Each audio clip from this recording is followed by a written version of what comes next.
We are Baltimore. We are Ohio.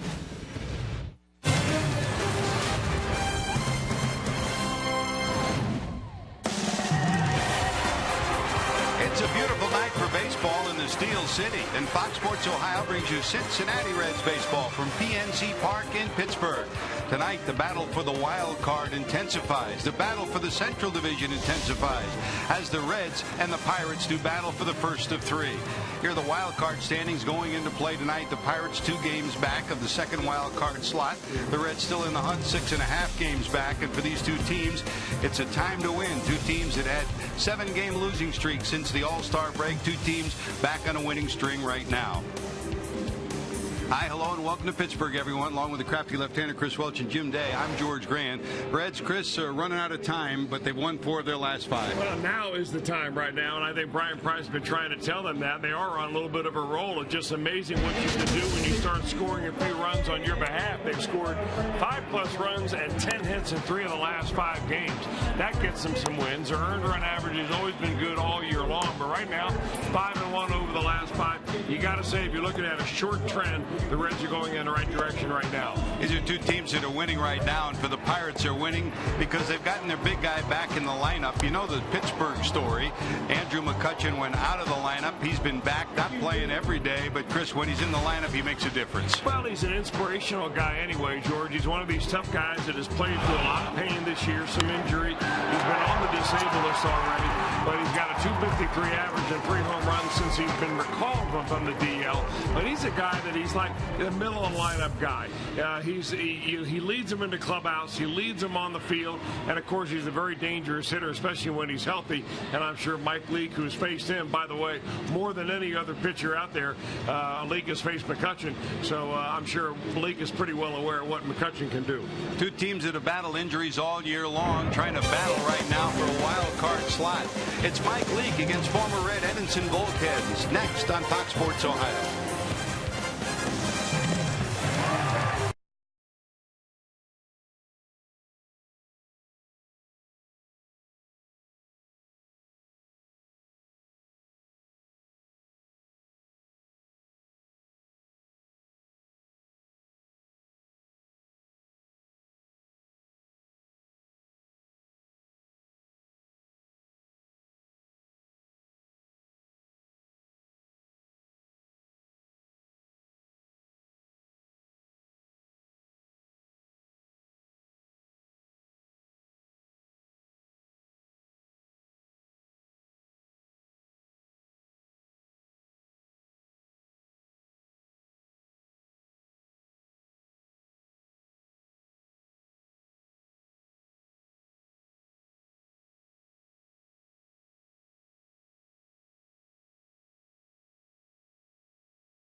Or go further.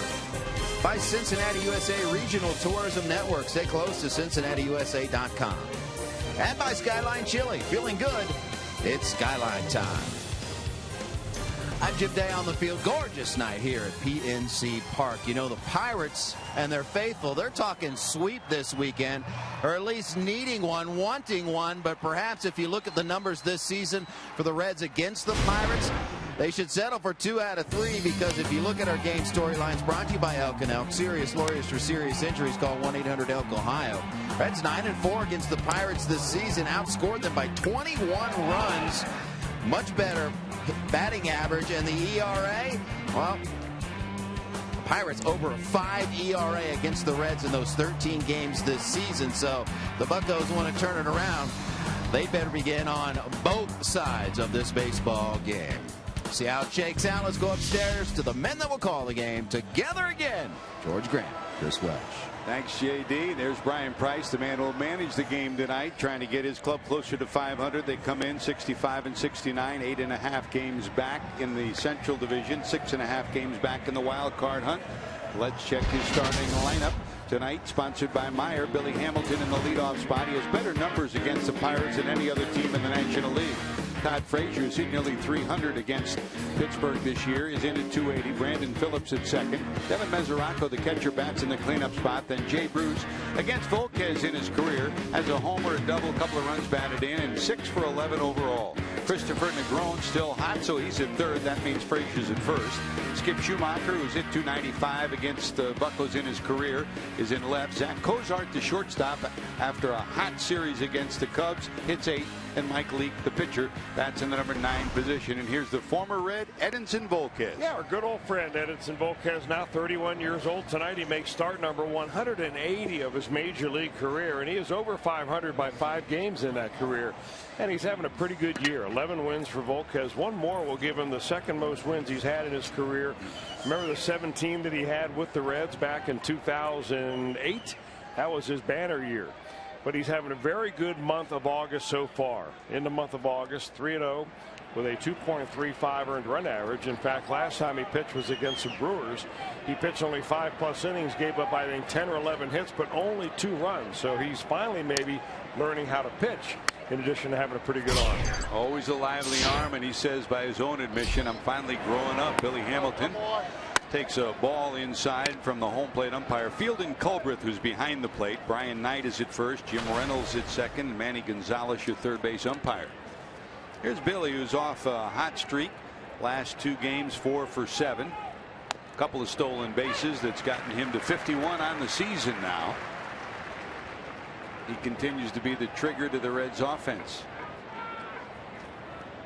1 ball and 1 strike. They're pinched in. Harrison at third and Ike Davis at first for a possible bunt. That's a strike, 1 and 2. And that'll drop both of the corners back. Expect a sellout crowd here tonight. They've had 15 sellouts already this season, and they're saying that all 3 games in all probability will be sold out this weekend as the Buccos try to make the postseason for the 2nd year in a row. Dribbler to the right side. It'll stay fair, and Davis, pretty good glove man, will tap the bag, and there's 1 away. Well, the good news is Ike Davis pretty solid at first, but the Pirates overall as a team have been miserable defensively. They are 3rd worst in all of Major League Baseball, 94 errors on the season. And they have Marte in left, McCutchen, Gold Glove caliber in center, and Tabata is over in right. Harrison, who's now the everyday 3rd baseman, Mercer at short, Walker at second, Davis at first, and Russell Martin behind the plate for Volquez. That is your Pirates defensive alignment. If there's one big difference between these 2 teams, it is defense. The Reds have been either 1 or 2 all season long defensively, and the Pirates have been either 14 or 15 in the National League. Here's Frazier in at 280 with 20+ homers and 69 knocked in on the season. Overall at PNC Park, he's been comfortable here. In his career, 400, and this year 373. That's down and away for a ball.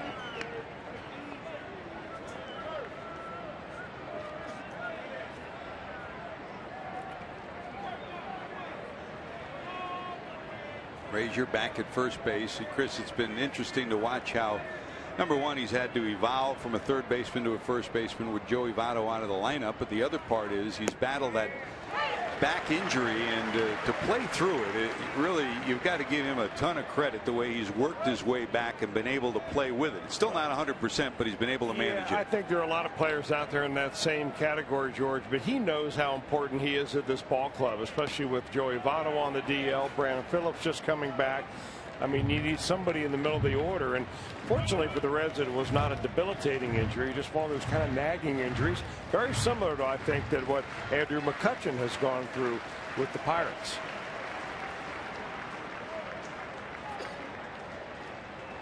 Full count, 3 balls, 2 strikes. Rip towards left, Marte over. He'll close on it and haul it in. Line drive out, 2 away, and here comes Brandon Phillips. Marte, outstanding as a center fielder all through the minor leagues. With McCutchen here, he's moved over and left. So you take left and center, great speed, good defensive capability. When Polanco was up, they had maybe the speediest outfield all told in Major League Baseball. Polanco, after that great start the first few weeks, struggled. He's back in the minor leagues. Will be back up, of course, when the rosters expand in September. But this is a potentially outstanding outfield, Chris, if they get Polanco straightened out. Very athletic. Here's Brandon at 265, 7 homers and 44 knocked in. Overall against Volquez, 2 for 12.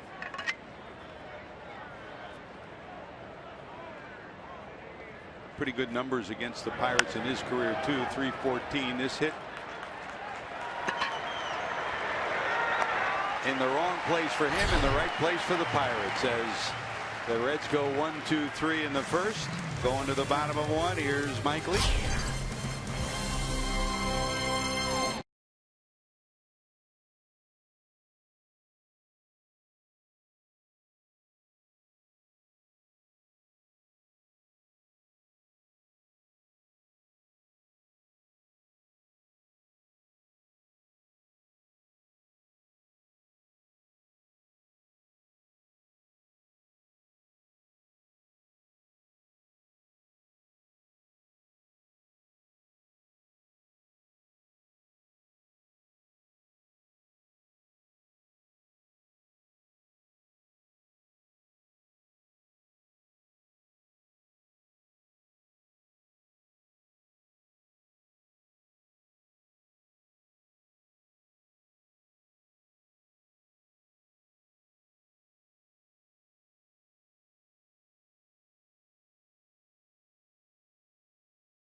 He led the Pirates to the postseason for the first time in 20 years, trying to do it again in 2014. Here's his Myers starting lineup. Josh Harrison, the Kentucky native, has taken over the leadoff spot, and what a year he has had. Jose Tabata bats second. McCutchen, the MVP candidate every year, is in the 3 spot. Neil Walker against Leake in his career 314, and he's always hit well against the Reds as well. Russell Martin will hit behind him in the 5 spot. Ike Davis is at first. Alvarez had been moved to first. He's got a jammed foot out of the lineup today. Starling Marte's in left. Jordy Mercer is at short, and Edinson Volquez, the pitcher, bats 9th. And here's Mike Leake. Now, Mike Leake has pitched against the Pirates more than any other team. He's had 18 career starts against the Pirates. Overall, he's 6-3. 3 times he's pitched against the Pirates this year, and really with varying success. He did get a win his first time out. That was back in April. But the other 2 games not nearly as good. He escaped with no losses, or actually he escaped with no decisions in those ball games. But numbers overall for Leake, 10 and 11 with a pretty good earned run average of 3.5. Harrison's 3 for 9 and a homer against him. And Chris, I guess you can't call him comeback player of the year, but if you're going to have a sixth man in basketball award, it'd probably be Josh Harrison. Wherever you play him, he contributes. He always gives you something offensively and defensively too. Well, he went from being a super sub to a guy that earned a third base position, so much though that they took entrenched third baseman Pedro Alvarez and he moved him to be a first baseman. And Alvarez is now on the disabled list, or at least I believe he was on the DL with a foot problem. I'm not sure if they put him on yet or not, but he's unable to play today. But he's essentially been moved over the last week to first base because of the play of Josh Harrison. And a whole boatload of errors that he's made at third. I mean, it almost got to be the Steve Sachs Yip situation where he catch the ball fine, but almost 90% of his errors were throws. 2 balls, 2 strikes to Harrison. That's looped into right, a base hit. Well, Harrison now hitting 4 straight and the leadoff batter on here in the first inning. He has become a big-time fan favorite here. He was an all-star pick. It was a surprise pick. It was one of those things really feel good for the Pittsburgh Pirates fans. They call him J-Hay. He was a winner of the Heart and Hustle Award given by the Major League Baseball Players Alumni Association. One to each player on one player on every team. Skip Schumacher won it in Cincinnati, and Harrison won it here in Pittsburgh. Nephew of John T-Bone Shelby, the outstanding outfielder in the major leagues, now a coach in Milwaukee. Short lead down at first. Here's Tabata in a 283. No homers and 14 knocked in.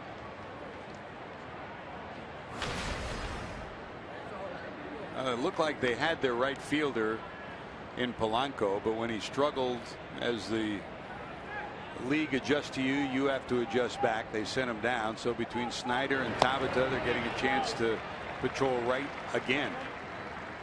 And sending Polanco down, moving Alvarez off third, all part of things that if you talk to Clint Hurdle, he had to do in a pennant race. You can't wait. If in the old days when the Pirates were out of it at this time of year, they just would let somebody play through it. But trying to get back to the postseason, they're juggling things around as best they can. Frazier holds on Harrison. Middle of the infield double play depth for the Reds. Runner not going. That's down and away. 3 balls, no strikes.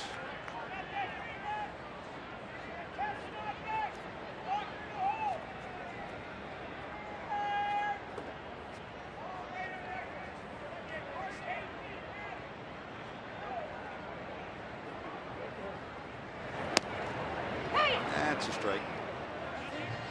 Now Mike Leake likes to work down the zone. You get a runner on base and you're always a candidate for a ground ball double play. He has rolled up 15 of them this year. In fact, his ground ball rate this year is higher than at any other point in his career. So he's working down the zone more often. A little bigger lead for Harrison this time. He's going. Pitch fouled at the plate. Will go full 3 balls and 2 strikes. Yeah, figuring that on a 3-1 count, he's probably going to get a fastball. He's probably going to get ball down the zone. Probably if he makes contact on a pitcher's pitch, it's going to be a ground ball. So that's why you run the runner right there. It would not be at all surprised they keep him running there as long as this particular count continues.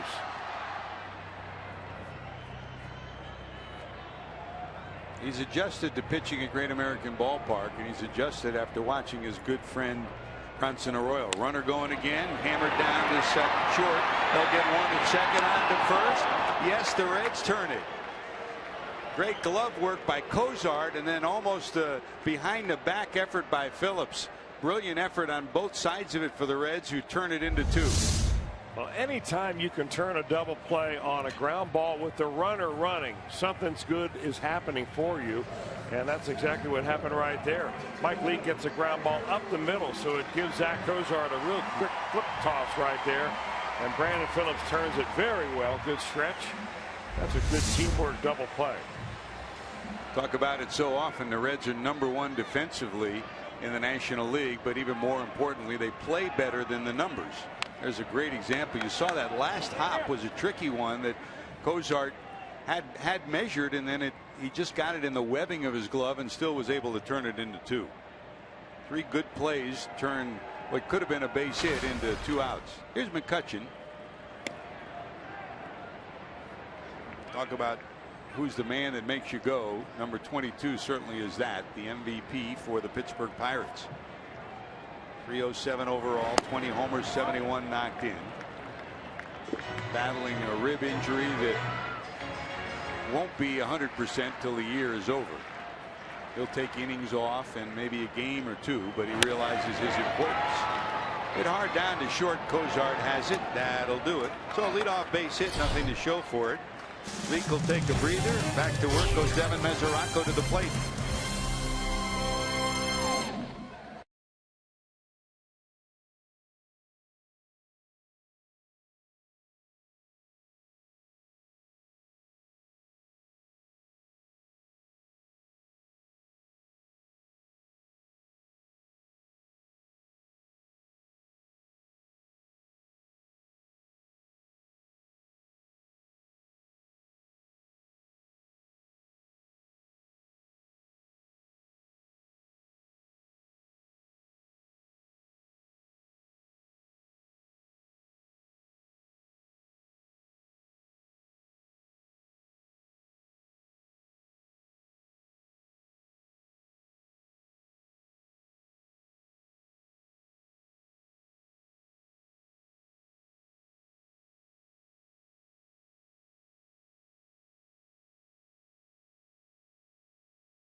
The energy feature, 6 stolen bases yesterday in that afternoon game against the Cubs. That is the most since May of 2006, and 112 overall for this Reds team.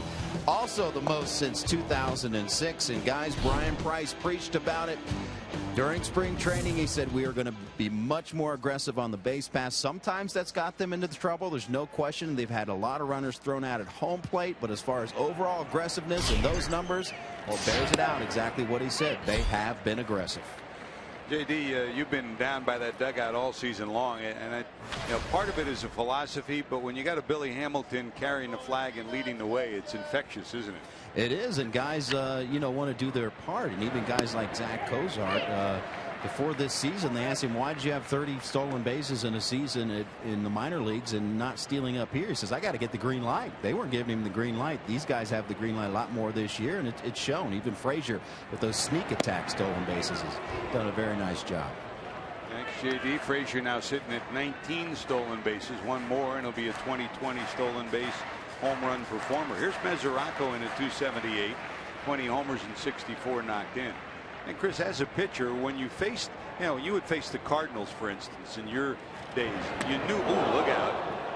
Looked like it got him on either the tricep or the forearm, right smack in the arm, and Mesoraco will march down to first. And it still hurt, although it was not a fastball. That pitch measured at 84 miles an hour. It was either a curveball or a changeup that just kind of rode in on him a little bit.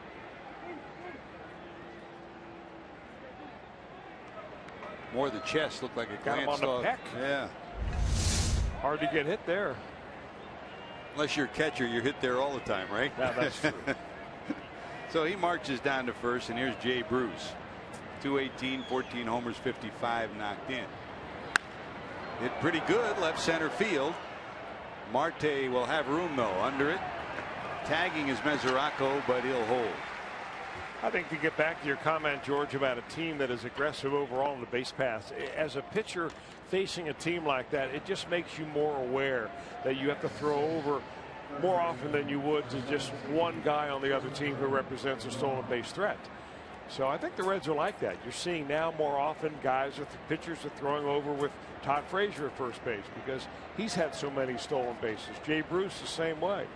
Even Mesoraco will run a little bit. So there's no sneaking up on anybody now this time of the year. Here's Christopher Negron. Last 2 weeks hitting over 300 overall. He steps in at 275. 4 homers and 12 knocked in. And the concept is to put pressure on the defense of the other team, whether it's by the stolen base or taking an extra base or trying to force a bad throw from the outfield. Hit hard down to short. Tricky hop. Mercer double dribbles it, and that'll allow Negron to be safe at first. Well, 2 tricky hops. One Cozart was able to handle, and he turned it into 2. This one bounced up into the chest of Mercer, and they'll get only 1. Yeah, the difference here is that Negron really scoots down the line, and I mean, he really scoots. He's probably the second fastest player on this team behind Billy Hamilton.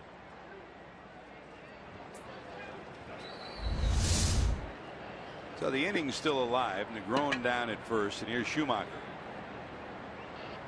From the stretch is Volquez.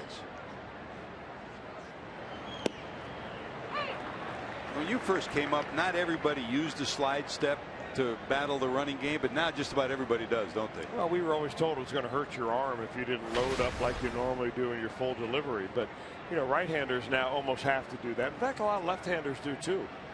They're just trying to upset the timing of the runner. And it doesn't mean you have to use it every pitch. All you have to do is use it every once in a while, and sometimes that is enough that will thwart the running game. In fact, Edinson Volquez has gotten a lot better this year. This year he's given up 4 stolen bases. They have thrown out 7. You compare that to last year when he gave up 24 stolen bases and then only had 2 thrown out. Pretty good to left. Marte back. He's busy. They'll haul it in. So the Reds get a hit batter, nothing to show for it. Going to the bottom of 2. Neil Walker will lead it off.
You come in with the best defense in the National League. Only 60 errors on the season compared to those 94 for the Pittsburgh Pirates. Schumacher, Hamilton, Bruce in the outfield. Negron's at third. That means Frazier's at first. Cozart, Phillips, the double play combo, and Mesoraco behind the plate. Your 4 defensive alignment.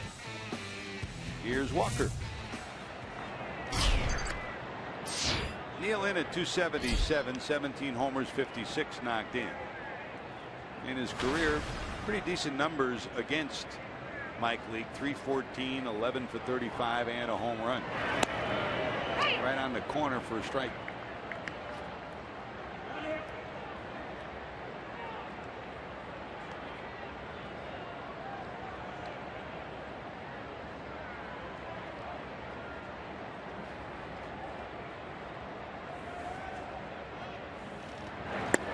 Much like Sean Casey was honored to play for his home team. You were, Chris, when you played for the Reds growing up in Cincinnati. Neil Walker, same story. He grew up here in the Pittsburgh area and now one of the fan favorites here. When he stays healthy, he's a productive player. Well, he's also been a very productive player against Mike Leake. You saw those numbers overall. 11 for 35 is Walker. A home run, 11 driven in. I can't imagine there's a player out there who's driven more than 11 runs against Mike Leake.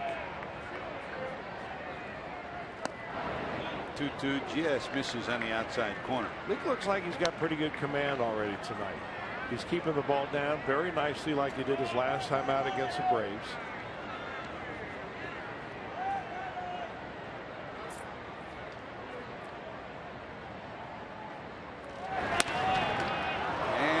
Feels his position pretty well too. Nice play by Leake. One away, and here's Russell Martin. Leake may not win a Gold Glove, but he certainly should be in Gold Glove conversation every year because he snags more of these than what most pitchers do. In fact, he got Walker to chase the pitch just off the plate right there and turns it into an easy 1-3. Now, it's Cozart. You saw him right behind the pitcher, probably been able to make that play. But Leake is one of those few pitchers that when he delivers the baseball to the plate, he gets himself in a really good fielding position. Not easy to do when you're giving everything you can to try to get that ball to home plate as fast as you can. Last Reds pitcher to win a Gold Glove, Bronson Arroyo, very similar. Good athlete, good hitter, and fields his position well. Here's Russell Martin, 295, 7 homers, 51 knocked in. And we know about Andrew McCutchen, Chris, but I guess if you were to point to one guy who made a difference in last year's team and who's made a difference again this year, both on and off the field, in terms of calling a game, running a pitching staff, and providing offense, this is the guy. Well, you're right, and that's one reason why a lot of Pirates fans who are following this ball club are wondering right now what's going to happen to Russell Martin this year. Will the Pirates extend him? Will they try to get him another contract? Will he hit the free agent market? I'm not sure the Pirates would have been where they were last year without Russell Martin, and the same goes for this year. Not only running the pitching staff, but he runs the clubhouse.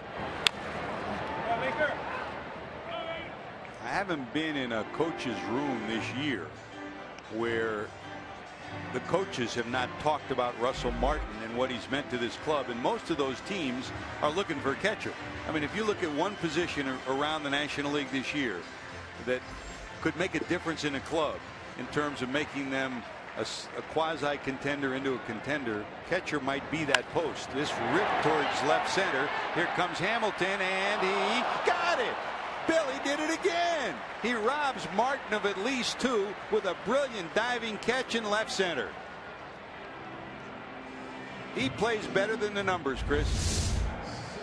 Well, he plays shallow, and this is a great look at it from home behind home plate. The amount of ground that he has to cover to be able to get that sinking line drive right there. From our perspective, George, it looked like a double in the gap all the way. And boy, what a sigh of relief you make if you're Mike Leake on the mound. I mean, just think about what that does to you as a pitcher. You don't have a runner at second base with 1 out. You've thrown fewer pitches in the inning. You may get another inning in this ball game because of the pitches that Billy Hamilton saves you. The trickle-down effect for a guy like Hamilton is immense. Hit hard down to second. Phillips gobbles it up, and that'll do it. Thanks to the center fielder. It's a quick 1-2-3 for Mike Leake. Leake's due up second when we return after Zach Cozart.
MLB.com's head-to-head challenge app. You and your opponent each select 4 different players. The person with the most points at the end of each game wins. Head-to-head challenge is free to play, so download it today. Volquez to Cozart as we go to the top of the 3rd. Zach 4-game hitting streak. What a series against Chicago. He's 8 of his last 15, and as he did last year, closing strong at the plate after struggling most of the year. Mercer. 1 away.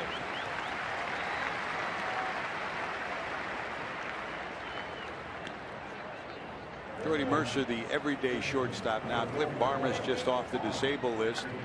Split time most of last year. Down the stretch, Barmas played a lot as a veteran, and he's still not 100% after a groin injury. Mercer's the guy that is the everyday shortstop on this club. You see the number 4 on his uniform. The Pirates honoring the great Ralph Kiner, who passed away this past year. And talk about a guy that could hit homers, Chris, and a guy that was so entertaining. Whenever we would go to New York and he was still doing the Mets games, you'd always have time to either have dinner with him or just sit in the booth and talk baseball. And he had some great stories, and truly a gem of a person as well as a wonderful baseball player. I played golf with Ralph Kiner when I was a little kid. He could hit it in Cincinnati, and you're right about that. He could hit it a long way. Wasn't always sure of the zip code, but he could hit it a long way. No balls, 2 strikes to Leake. That misses inside. I remember the first time I asked Ralph about old Crosley Field, and he said, you know what I remember about Crosley Field? He said, I still have it. I said, what do you mean? He said, well, at old Crosley Field in the visitors clubhouse, here's Volquez, 1 ball, 2 strikes to Leake. They didn't have lockers. They had a big nail, a spike that was drilled into a beam along the wall, and when you dress, you just hung your stuff up on a spike. And when they closed the ballpark his last time in, he said, I want that spike. He took it with him, and he had it at his home out and then it was Palm Springs. That's a call, strike 3 on Leake. That's the first strikeout for Volquez, 2 away. Now their players' lockers look like it's out of House Beautiful, doesn't it? Oh, you're right about that. And there weren't enough spikes for all the players either. There were only enough for the starters, and that was about it. Everybody else had to kind of fend for themselves. Well, now some of the star players have not 1 but 2 lockers. In the corner. Here's Billy. Dribble one down to first time up. What's impressed you the most about Billy Hamilton in this his rookie year? Just the fact that he doesn't seem to be tired, doesn't seem to be fatigued. He comes to the ballpark with a fresh attitude and a big smile every day. A guy that just loves the game. I mean, he doesn't get wrapped up in all the media stuff. People are making a lot of big deal out of him wherever he goes. He's pulled on every direction for interviews and so on, but he just gives them and moves on. And he just likes to play the game, and I think that's by far is what impresses me the most about him. I agree in terms of the emotional, physical, the draining part of being a rookie and playing every day. And he's played every day. I'm amazed that, and he's not a big kid either. I mean, you know, soaking wet, he's probably 160 pounds. I've always thought, though, that, you know, the grind of a baseball season is more mental than it is physical. And I never played every day like Billy Hamilton did. But I could play with guys that did play every day, and that's what they would complain about most. As long as you stay healthy, your body can get rest, but it's a mental challenge of facing a pitcher, a new pitcher every night, fresh out of the mound, you know, or a guy fresh out of the bullpen just to get you out in the 6th inning with the game on the line. That's where you get mentally tired. 1 ball, 2 strikes. That's a call, strike 3. So back-to-back strikeouts looking for Volquez. His first 2 strikeouts of the night. Volquez due up 3rd when we return.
takes on Iowa State on Fox Sports 1. Then Fresno State looks to upset the Trojans of USC, 15 ranked, on Fox. The action continues on Sunday as SMU squares off against Baylor. Coverage begins Saturday on Fox Sports 1, streaming live on Fox Sports Go. Down to first, Frazier will tap the bag and get the out. Marte with good speed trying to sneak his way on. Frazier, nice play, one away. Now, that was a good thing that Todd recognized that play early on, that he was the only one going to be able to beat Marte. It looked like that Mike Leake was just a hair slow getting off the mound right there. Marte had a little bit of a head start with the way he came out of the batter's box. I'll tell you, Todd Frazier, you know, he's adjusted from making a move from being a shortstop where he signed out of college to third base, played a little outfield, but he's been moving over here to first base. He's shown himself to be a very good glovesman at first base. Jordy Mercer, 257, 7 homers, 42 knocked in. I mean, usually goes wherever you go in high school or college. Your shortstop is your best athlete, and at Rutgers he was a shortstop. And you know, whether you're Bronson Arroyo, Mike Leake, if you're a good athlete at some point in time, you're going to play short. There's a bouncer wide at third. Cozart wide of the bag, and he'll be safe at first.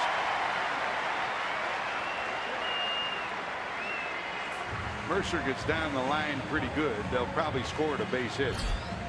Well, a good throw gets him. That's the one thing that a scorer has to take in consideration right here. He gets over there very quickly, goes a long way, plants his feet, and the ball just goes high.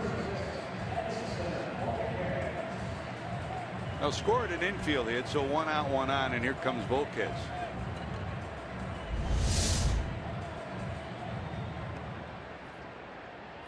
You know the Reds run. The Pirates don't run as much as the Reds, but they'll push the running game. They've got 92 stolen bases to 112 for Cincinnati.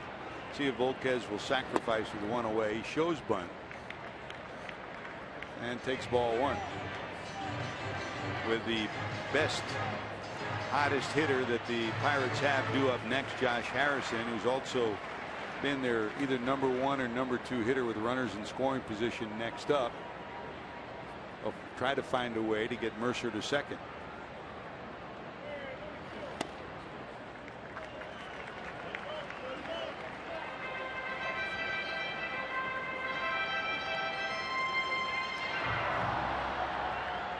Mercer peers across the infield at third base coach Nick Leyva, the veteran third base coach, former major league manager. Down in the first base box, Rick Sofield. That's a foul ball.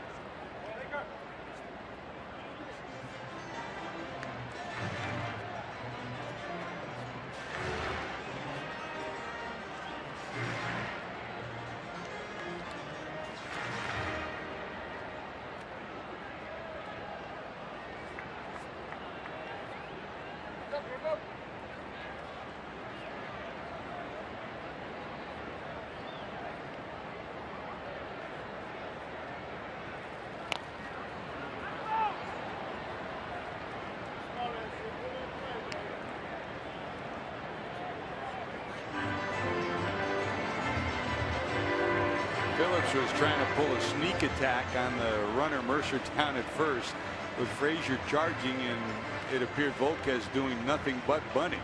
He was right behind the runner, so if the runner had decided to move off before the pitch delivered, he was there to possibly take a pickoff throw from Leake. Trying to bunt with 2 strikes. It's a strikeout. That'll be the first for Leake, and there's 2 away. Boy, you know, if there's one part of baseball that can be fixed, I'm sure that there are a lot of managers out there that would probably be agreeable to this, is just fixing the way that guys go about trying to lay down sacrifice bunts. The one thing about baseball that they don't do in any other sport is that you never practice at full game speed. Batting practice comes in about 45 miles an hour. You're taking nice easy ground balls. Unless you're in a game, you never really get game speed, and you expect to bunt. I can bunt a ball that's 50 miles an hour, but when you throw it at 80 or 90 miles an hour like major league pitchers do with something on it, it's a lot difficult. It'd be a lot easier if they practice at that game speed. Remember, Chris, when you came up in the Yankee organization, and spring training used to be in Fort Lauderdale, one of the most amazing moments, and this is when Phil Rizzuto was in his 60s at that point, late 60s. He'd always go to spring training, and just to impress upon young hitters, here's a fly ball to right center. Over is Hamilton at the warning track. He'll haul it in. But there was Phil Rizzuto bunting on a full mound pitch, showing people he could still do it at 68 years old. Still scoreless.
Time moment coming up later in the broadcast tonight from PNC Park. Here you see the 3-level walkways at PNC Park. And a reminder, RBI Baseball is back with all 30 MLB teams and 2014 players. Get the retro 2-button style baseball game you've been missing. Visit RBIGame.com for more details and download today on your console and mobile device. Pitch Frazier, breaking ball, drops in there for a strike. Todd lined to left first time up on a 3-2 pitch. Had a pretty good month of August at 295. It's got the average back up to that 279 mark after the 0-for-1 performance here tonight.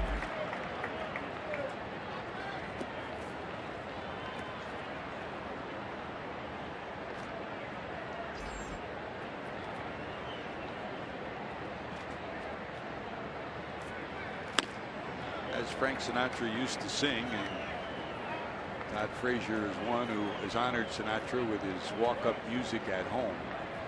The days dwindled down to a precious few in September, and Frazier and his Reds teammates trying to find a way to hang in there. Knocked down by Harrison. What a play! Josh Harrison does that wherever you put him, and he robs Frazier of a base hit. You were right earlier when you were talking about Alvarez and the number of errors that he had. I think 23 of the 25 that Pedro Alvarez had were throwing errors.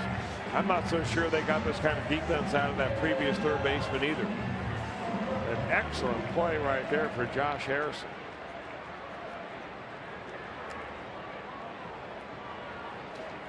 Well, he seems to save his best for the Reds, doesn't he? His best has been pretty good against everybody. Man. Yeah, Chris, I mean, you see it, you know, every day, every spring. You go to spring training and you see all the 6'5", 240-pound physical specimens. You think, boy, this guy's a 5-tool player. And it's players like that, a diminutive guy who is just a ball player and gets his uniform dirty. You know, what do the Reds fans like about Christopher Negron this year? He's probably the first to get his uni dirty every single night. And you're right. Harrison, though, he's not small. I mean, he may not be tall, but he is built like a fullback, and is a very good athlete. Kentucky native that's Made a home here in Pittsburgh. Line to center, but right there is McCutchen.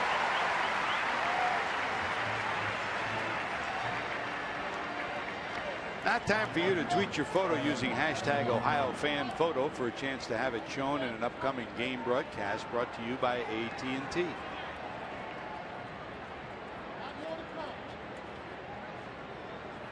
Now, Frazier and Phillips have both hit the ball hard, but nothing to show for it so far. Here's Mesoraco, who got hit by a pitch first time up.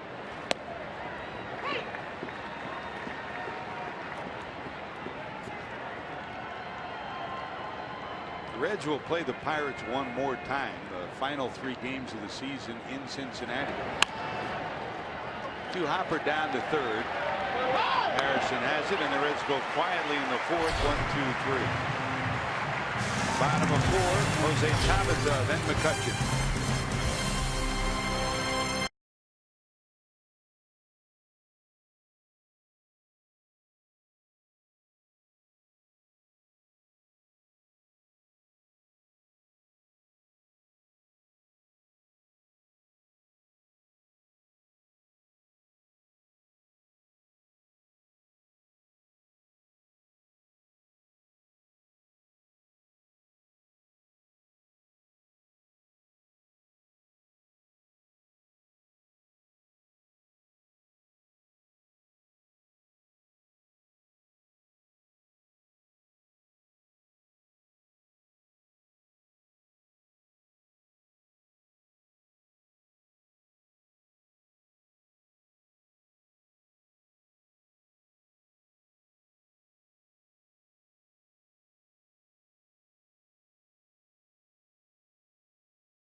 I'm Jim Day. We haven't had many Joey Votto updates throughout his injury situation, but when we get one, we certainly want to bring it along to you. He took ground balls for the first time on this last homestand, and unfortunately afterwards he felt considerable discomfort, according to Brian Price, after taking those ground balls, so they had to shut him down. Now, he was asked today, will the season dictate whether Joey Votto comes back, meaning if it's too much of a long shot for them to do anything as far as the playoff goes, will you hold him out until next year? And they said, well, it's really a moot point until we get him ready to play, that there's no decision to be made.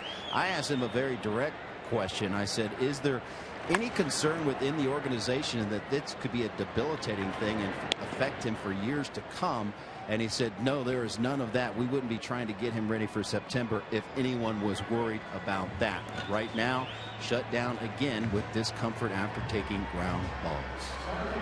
And JD, looking more and more as if, you know, Chris, you and I have talked about it as the year and this month has progressed. You know, it's not our ball club.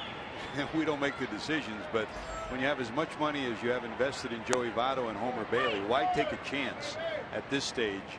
You know, how often have we seen what seem like normal injuries turn into career-threatening injuries? I mean, right now the key is get healthy. When you've got a 10-year deal or a 6-year deal with somebody, get them healthy, get them back. Well, the athlete will tell you when he's able to play, and it's the bottom line on it. If you can't play, you can't play. And there is a difference between being hurt and being injured. I mean, McCutchen is hurt, but the injury is not such that he can't play on a day-to-day basis. There are some injuries that prevent you from playing. And, you know, I've seen too many pitchers, for instance, have flexor mass injuries. There's a fly ball to center. Here comes Hamilton. Will he get there? No, this will drop for a base hit, and McCutchen will be on his first hit. He's 1 for 2. And you've seen it, Chris, too many injuries that start with a flexor mass strain that end up being far more serious. I never knew what a flexor mass strain was, to be honest with you, until a couple of years ago. And evidently it can be very dangerous if it's, I think it's something that Jonathan Broxton had at one point, eventually had surgery on it. You know, the problem with baseball injuries is that we get so technical that the layman like me, I'm not really sure what they mean by any of this stuff. You know, when they say it's a flexor mass or it's a certain muscle here or there, you know, I go by the, you know, he's got a bad back, a bad knee, or a bad elbow.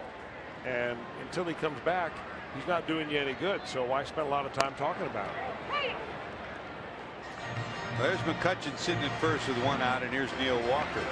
Walker bounced one back through the middle that Leak flagged down and threw him out to lead off the second.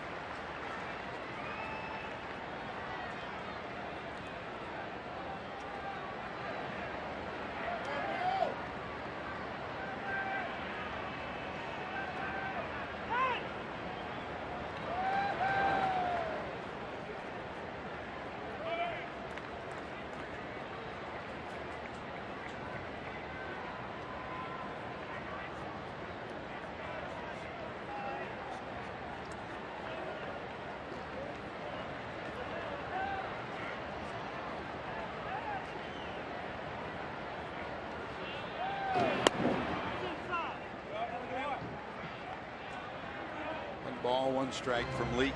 Yeah, I get the feeling that when Mike Leak comes in like that off the plate, it's as much to try to show the hitter I'm coming in there every once in a while than it is to actually try to buy a strike. His bread and butter right here is something down and away with a little action on it, and to get Walker to roll over on it, maybe get a ground ball out of it. That was the go-to pitch to get the out. That was the pitch very close to the one that Neil Walker chased last time on a full count, and he grounded it back to Leak snag. Head to count 2-1. See if Clint Hurdle might put something on. Rolling through the signs at third is Nick Leyva. McCutchen stolen 17. Good base stealer, good base runner. This one bounced down to short. 6-4. Yes, sir, E3. And the Reds turn their second double play of the night, erase another base runner. Going to the fifth, still scoreless. Jay Bruce will lead it off.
Friday, September 5th through Sunday, September 7th. See your Redlegs battle the Mets at Great American Ballpark. Purchase 4 Reds tickets for only $48 and receive a $15 Hofbrauhaus voucher. That's 4 Reds tickets plus a $15 Hofbrauhaus voucher for only $48. For tickets, call 513-381-REDS. Visit select Kroger locations or reds.com/4 for $48. Hope you join us at Great American Ballpark. Reds will be on the road for 3 here in Pittsburgh, then head to Baltimore to play the Orioles for 3 Tuesday, Wednesday, Thursday after an off day Monday in Baltimore. And the Mets and Cardinals come to town next week. Bottom line is the Reds have 16 of the last 19 against teams in contention in the Central Division. The only 3 will be the 3 against the Cubs on the 15th, 16th, and 17th of September in Chicago. The Reds have in September 16 home games and 12 road. The Pirates, on the other hand, have 17 road and only 9 home games. So they've got a tough September, including those last 3 against the Reds in Cincinnati. You know, Clint Hurdle, though, has this team believing that they can do it. They were really overachievers last year. No one ever thought that they would get where they were going. But I think once you bust the mold of being a losing franchise, which is what they had to do last year. Well, they have 20 years in a row of losing baseball. They finally get to the playoffs. I mean, that is the biggest obstacle. From there on, you've got guys in that clubhouse that know what it's like to have a little taste of victory.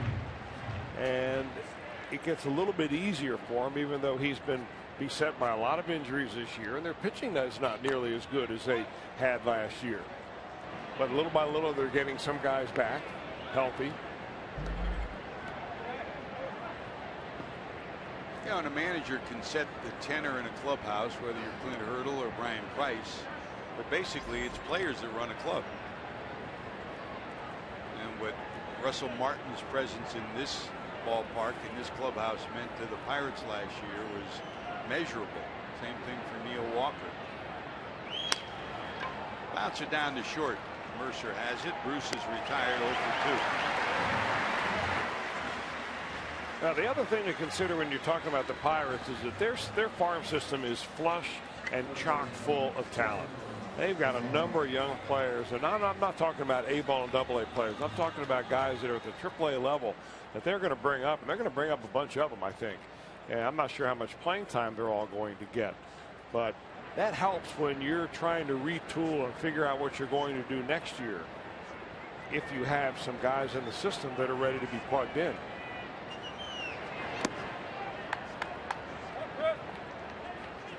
Reds, I'm sure, will call up a number of players, probably some of the familiar faces that we've seen up here before. You know, Donald Lutz will probably come back up. Tucker Barnhart will certainly be back up. Daniel Corsino more than likely be back up. And there may even be 1 or 2 that we have not seen yet at the major league level getting a call. I've not heard an official list and probably will not hear that until they release it at the first of the month. We do know that both of the 2 teams AAA clubs, for the Pirates, Max Schumacher's Indianapolis Indians, and for the Reds, the Louisville Bats, neither one will make the postseason. So their players that will be called up will be up as of the 1st of September. Congratulations. Columbus wins the West Division championship in the International League. Durham has won the South. They'll begin a playoff. Still alive, Syracuse and Pawtucket for the wild card, and Buffalo and Rochester still have an outside shot too. Is that a strike? Yes, it is. And that strikeout number 3 for Edinson Volquez. He's had 2 looking and 1 swinging, and he still has not given up a hit. Volquez hasn't. He really is one of those pitchers that has resisted the trend to throw a cut fastball. He throws really 2 kinds of fastball, 4-seamer and a 2-seamer. His main breaking pitch is a curveball. That's an old-fashioned pitch, and he likes that changeup as much as any of them, and that's the pitch that he gets a lot of action done against left-handed hitters. He's pitched very well of late since he got roughed up by the Reds back in June. He gave up 8 runs in 2 1/3 innings against Cincinnati. Since then, he's won 7 of 8. 3-0 in his last 4 starts, so he's playing his best baseball right now. That's wide. Well, what he has done this year Volquez better than he has done in the past is that when he misses the strike zone, he doesn't miss by very much. And I say that right after he almost threw the ball on the screen. But he's been just off the plate. And when you're just a little bit off the plate for your pitches, you get more swings that are marginal pitches. When you miss like that, it never does look like a strike. And that's what Volquez did for years. He either threw it in the strike zone or he missed by a long shot. And hitters never had a tough decision to make. Now his walks are down and his control around the plate with his pitches outside of the zone is better. Schumacher will take the free pass. That's the Reds' second base runner. Mesoraco hit by a pitch in the second. So 2 out, 1 on, and here's Zach Cozart. When he came over last year, he was 9-12 here. Ray Searage first got him to believe in Ray, who was an outstanding pitching coach, and said, look, first of all, you got to stop helping the hitters, meaning you got to cut down your walks.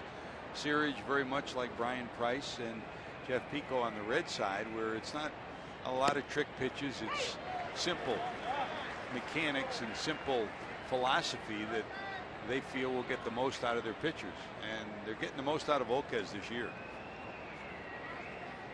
And you're right, you know, I think you alluded to it too, Chris, early on. He's growing up a little bit. It's taken a long time, but he is growing up. Twin daughters will help you do that. Yes. As a dribbler, Volquez has it. Cozart retired, so the Reds through 5 are scoreless with only 2 base runners. Bottom of 5, here comes Russell Martin.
Ellis. Marcus Hunt is making vast improvements in his second season on the Bengals defensive line. And for the Buckeyes, who start their season tomorrow, Coach Urban Meyer is still confident JT Bartlett can lead his team to a national championship. Get complete coverage of all of today's action involving Ohio sports on FoxSportsOhio.com. Brought to you by 1-800-SAFE-AUTO. Drive safe, spend less. Scoreless here as we go to the bottom of 5. The Pirates got a leadoff hit from Harrison in the first. An infield hit by Jordy Mercer in the third, and a bloop single into center by McCutchen in the fourth. Those are the only hits in the ball game thus far. Martin lined out to center first time up, robbed at least a double on a diving catch by Hamilton, and Frazier does get his foot down on the bag as Negron's toss was high. 1 away.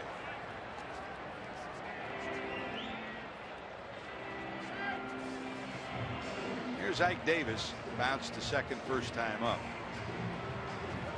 Davis, former teammate, of course, of Mike Leake in college, and Leake had really handled him almost every single at bat. He just looked horrible against him until last year when he hit that grand slam against him.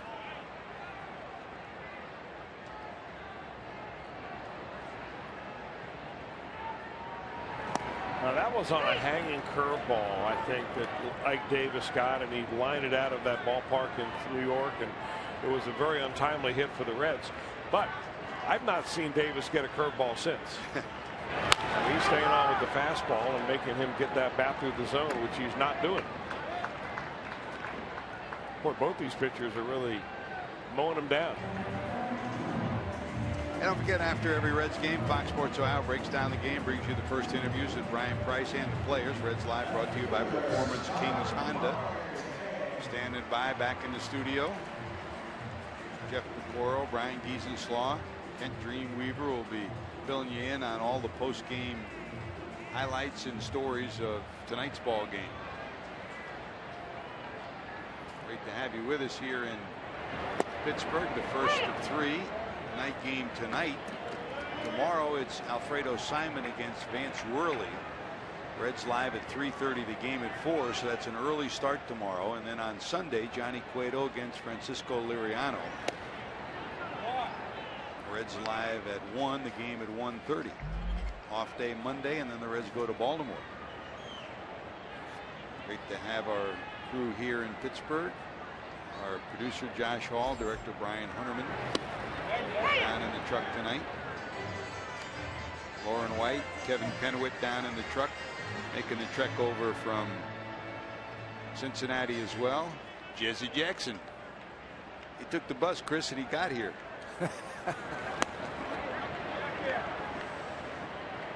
He's a veteran. He knows when to get off and when to get back on. And got it back, packed a lunch for him. He was all set. He had his name on it. Yep. Little box. This one hit pretty good center.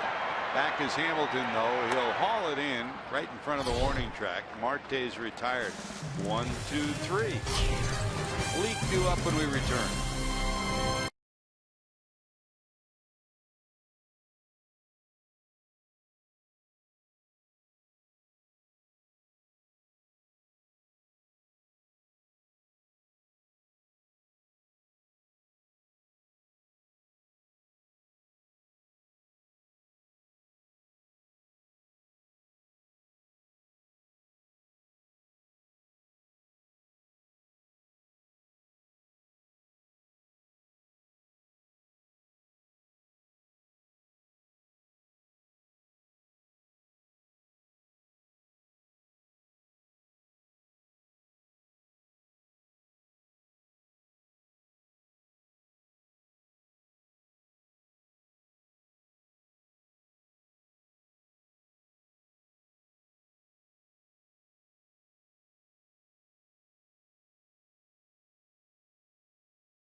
JTM Food Group. Let's create great dishes together. Buy Toyota for over 30 Toyota offers. Visit buyatoyota.com. And go for the Save on Wing Tuesdays at B-Dubs with specially priced wings all day. Buffalo Wild Wings. Wings, beer, sports. Great to have you with us in Pittsburgh for game 1 of the 3-game series. And on this beautiful night for baseball, the Reds and Fox Sports Ohio like to wish Lee Mendenhall of Middletown, Ohio, a happy 90th birthday today. Lee, happy birthday. 90 outstanding years, and thanks for rooting on Reds baseball. Thomas Howard from Middletown, right? Yes, he is. Tank. I think his son's bigger than him now. Last time we saw him. His mom was always a big Reds fan, too. Here's Mike Leake, struck out looking first time up. Reds only base runners. Mesoraco hit by a pitch to lead off the second, and Schumacher walked in the fifth. Look out.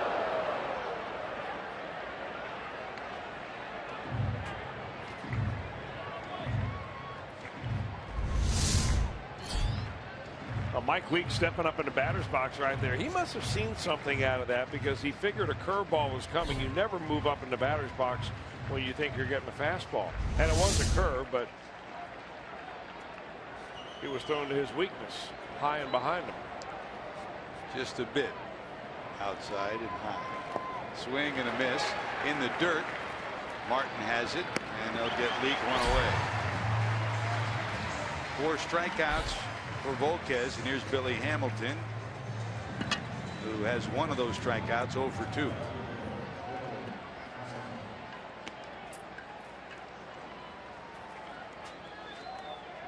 Reds fans will remember when Volquez came over, that was in the Josh Hamilton deal from Texas, came through the Texas organization. I don't think I've ever sat through a first half of a ball game pitched by Edinson Volquez where I'm watching him be so efficient with pitches. And we're looking at pitch number 63. We used to talk about that in the second inning on a regular basis with Volquez on the mound.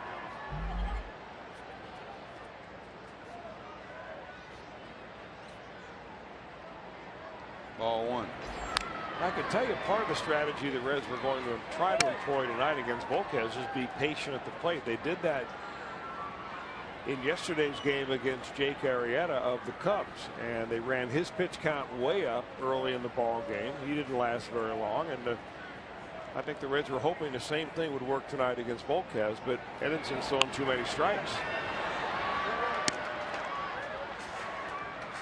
They wanted to do that against Travis Wood the first game when the Cubs came to town. Wood was throwing nothing but strikes in that ball game. So sometimes your game plan gets changed as soon as you realize the pitcher you're facing is on his game. When Volquez first came over,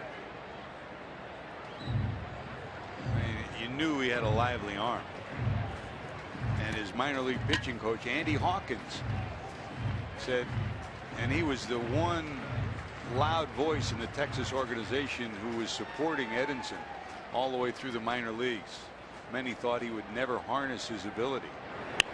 And he said when he gets it figured out, he can be a big winner. Well, he's gotten it figured out a couple of brief times. One was with the Reds when he won 17 games in 2008. But those games and those years have been few and far between.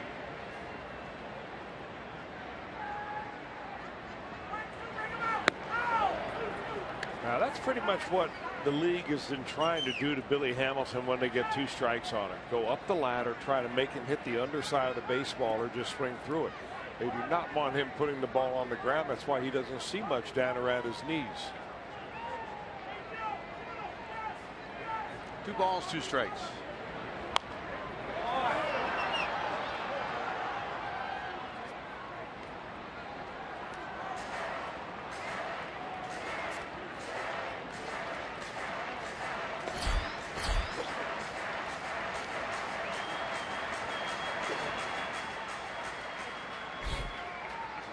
Hamilton hanging in, the longest pitch at bat for a Red so far tonight.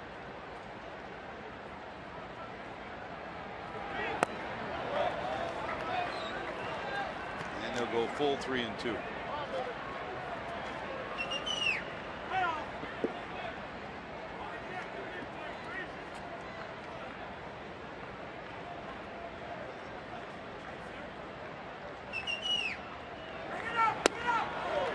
And the Reds get the speedy Billy Hamilton down to first.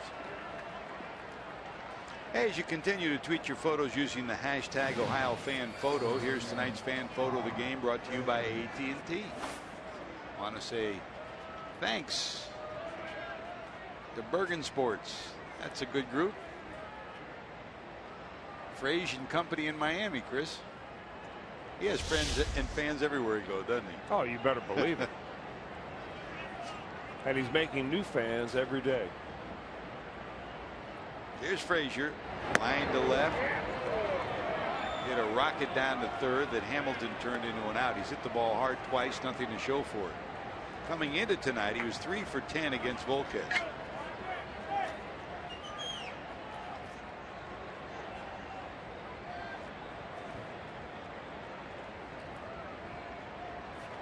See if Hamilton will be off and running. Big lead. In a game like this, and a night like this, when the Reds have had few base runners and very little offense to show for the night, every base runner, especially that guy, critical. 51 stolen bases sitting down at first for Brian Price.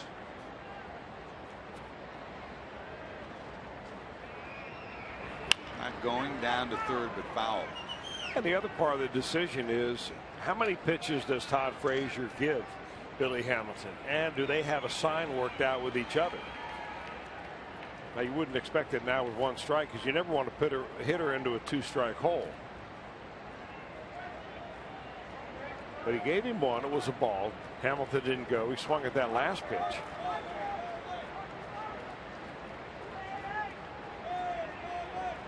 Not going. Down to third again. Foul. 1 and 2.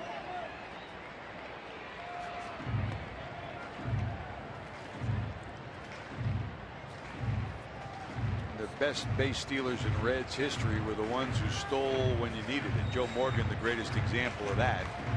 He always said it's not how many you steal, but the ones you steal when you need a stolen base, meaning 7, 8, or 9 in a 1-run ball game. And he's tried to mentor Billy about, you talk about pitch selection as a hitter. Well, as a base stealer, it's pitch selection too. Try to get to a count where you think it's going to be a breaking ball. Give yourself a better chance. Don't just steal on the first pitch or steal indiscriminately. That's all part of the growing process for the Red center fielder.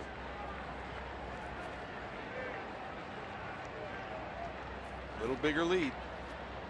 He's going.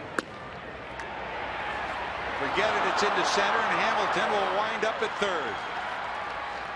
Martin was cheating his way up as fast as he could to the front of the box. Unloaded it wide of the bag, and Hamilton winds up at third. Boy, can he change a game. Well, he can, but he had a big lead that time, and look how early he gets a jump right here. Martin still thinks he's going to be able to get him, and that's one of those plays right there really where the second baseman's got to somehow get to that baseball to keep Billy Hamilton from going to third. So it works out in the Reds' favor right there as that ball scoots into center field. That's the one downfall of taking the throw as you're straddling the bag instead of in front of the bag, where you can block that ball and keep it from going into center field. Now they've got to bring the infield in. Infield in. One away. Waved at by Frazier. They'll get the out at first, and Hamilton will have to hold.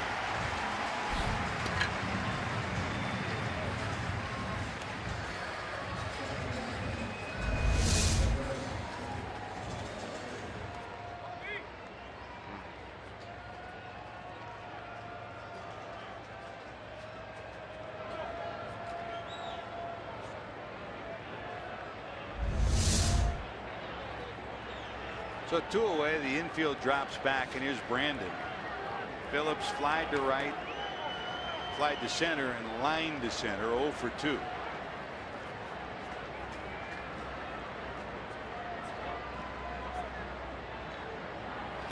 That's hit hard, but caught in the air by Harrison, robbing him of a double and the Reds of a run. Josh Harrison does some magic.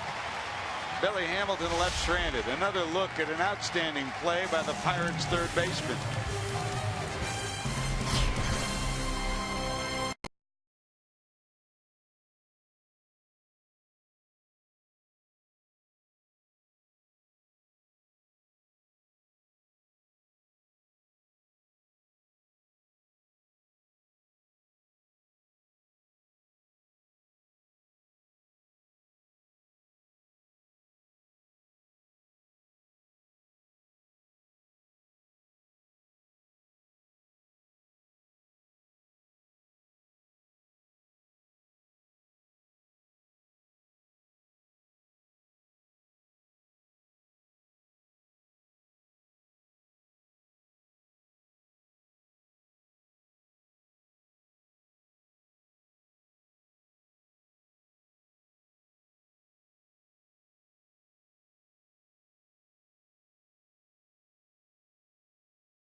Pittsburgh. Here's a peek at our DirecTV standings. The NL wild card picture. The Cardinals game-and-a-half up. San Francisco the second wild card slot. Atlanta, Pittsburgh, Miami, and then the Reds 6.5 back.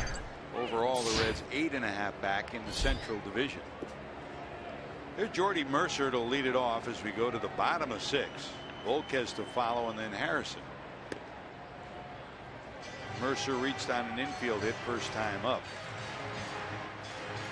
3 hits in the ballpark so far, and they all belong to the Pirates. Leadoff hit by Harrison in the first, infield hit by Mercer, and then a single to center by McCutchen. The lone Reds base runners reached on a hit batsman of Mesoraco in the second, a walk to Schumacher in the fifth, then the walk and the stolen base by Hamilton in the sixth. Breaking ball misses. There's a lot of talk this week about Matt Latos and Mike Leake both being put on waivers by the Reds, and when we get to this time of year, and we go through this every year, but a lot of fans, some of them hear it and they think, well, that means the Reds are going to make a deal. There's a line drive, left center, Hamilton over, got it. Boy, did he close fast on that. One away. But at this time of year, if you check the waiver wire, just about every general manager will put almost every player at one point or another after that July 31st trading deadline on waivers, those that have the big contracts and those that are possible free agents. Yeah, and you really wonder why sometimes they do that. If all they're going to do, if it's a revocable waivers where you can pull that player back. Now you can only put them out there one time, right? Right. So you put them out and one team makes the claim, and then you realize, well, maybe we have a potential trading partner with that team. In all likelihood, the trade talks will take place in the offseason. Here comes Cozart. Volquez retired, 2 away. I mean, the Reds will have some serious decisions to make this offseason. And here's top of the order. Harrison due back up. He'll take his time as Volquez will trot back to the box. By the way, Chris, you pointed out, I thought Josh Harrison was born in Lexington, moved to Cincinnati. His mom, Bonita, was from Lexington with John T-Bone Shelby, but Josh was born, actually not born in Lexington, born in Cincinnati. Did she call you right in the middle of the inning No. and tell you that and make sure that you got it right? Tina might have. Trina, the wife of T-Bone might have, but I didn't get any calls yet. But no, you pointed it out, and I thought he was born there and then moved. But high school in Cincinnati, of course, he went to the University of Cincinnati. Exactly, That's sure. where he was drafted in the 6th round. That's a fair ball.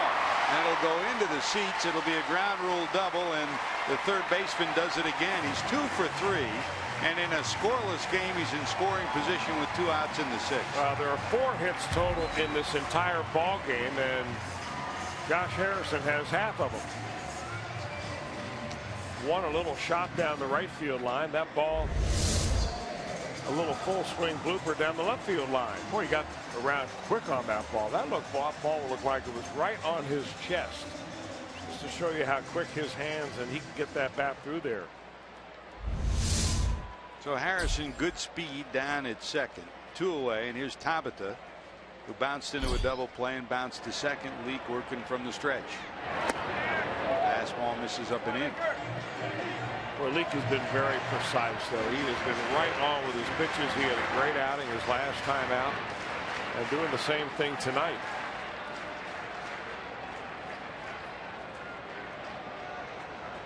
Harrison looks behind him to check where the outfielders are.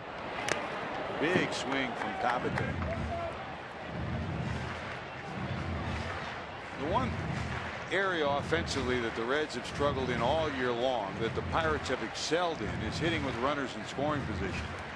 I mean, Harrison's at 356, Tabata's 367, McCutchen's 321, and Martin's 385. So they've delivered when they've had the opportunity. The Reds, on the other hand, have struggled in that all season long.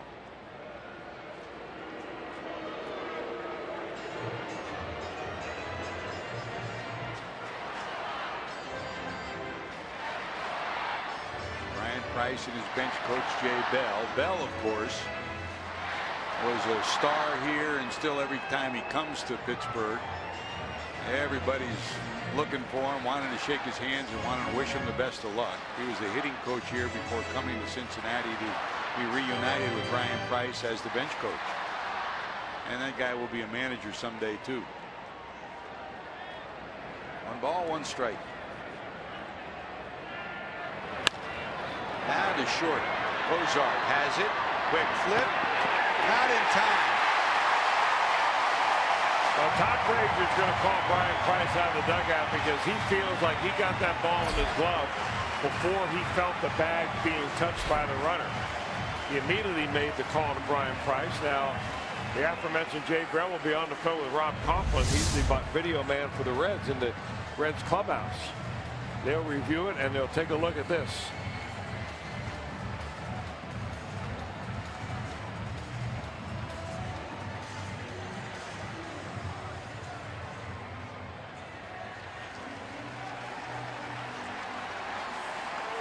Looks like a tie at the very least.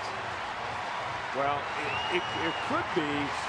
Sometimes you just don't have the right angle. Yep. And you may think you have enough to reverse the call, but there's just not enough evidence in the video to show that. So he decided not to go ahead and have them review it. And Mike Leake will have to pitch now to Andrew McCutchen. Well, the hustle by Tabata on the roller to short brings the MVP candidate again to the plate, Andrew McCutchen. McCutchen bounced to short, single to center. Popped up. They're growing under it. He'll squeeze it and they'll strand too. So they dodge a big bullet. The Reds go to work in the 7th. Mesoraco will lead it off. We're still scoreless.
Has been few and far between. Mike Leake was able to roll up 2 double play ground balls to erase 2 base runners.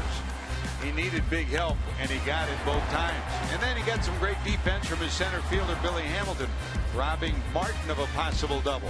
Meanwhile, Edison Volquez has been superb, and he's gotten great defense with Josh Harrison making not 1 but 2 brilliant plays at third. Add it all up and the scoreboard tells the story. 5 hits in the game. They all belong to the Pirates as we go to the 7th, Chris. He is rolling right along. We've not seen Edinson Volquez pitch a game like this against the Reds maybe ever. Although in his last 5 games he is 3-0 in August. He's had a very good run.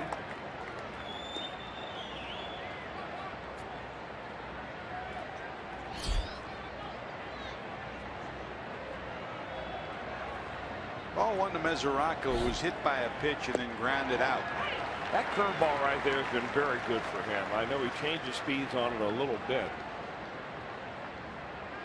Over the years, it looks like Volquez has dropped his arm angle slightly, and it gives that curveball a little more effectiveness for right-handers.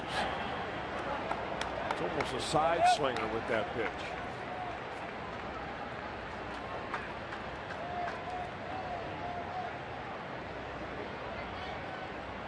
Volquez pitched a one-hitter for the Padres against Houston back in July of 2012. That's the lowest hit total game that he's come up with in his major league career. Reds trying to find a way to break through here. 2 balls, 2 strikes to Mesoraco. With the way these two pitchers are pitching tonight, you just feel like this game is going to be separated by a long ball. One big swing.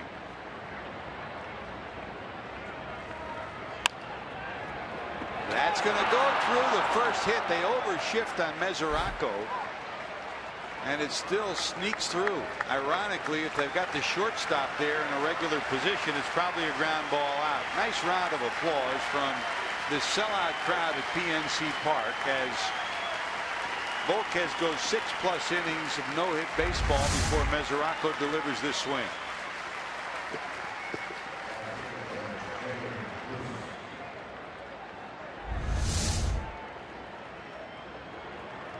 When you say a sellout crowd, George, the Pirates will go over the 2 million mark today.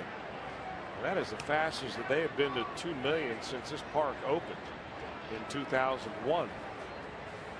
They expect tomorrow to be a sellout, Sunday also to be a sellout. Then they go on the road to play the Cardinals in St. Louis.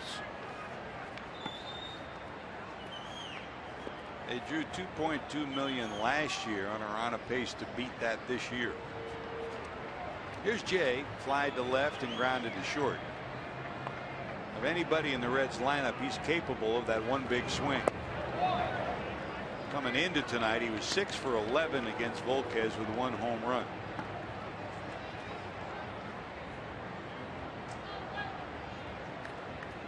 Trying to erase the memories of a 5 strikeout performance at home.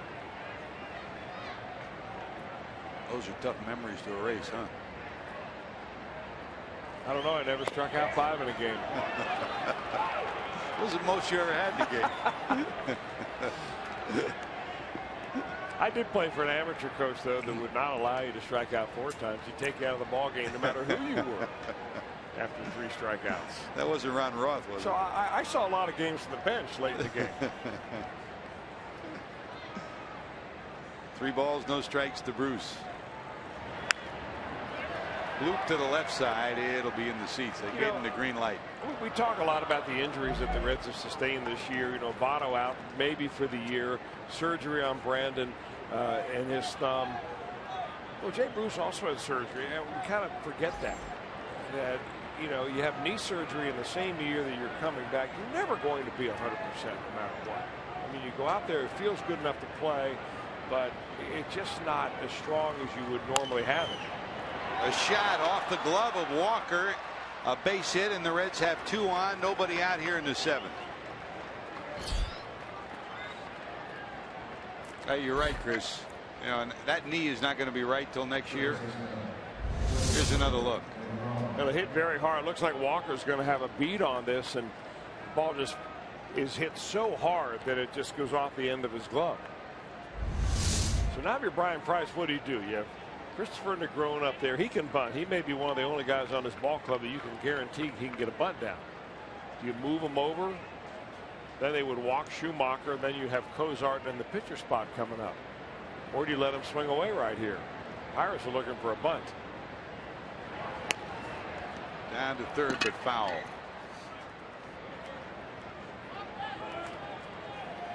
His goal here with Ike Davis charging for first is to force the third baseman to field it.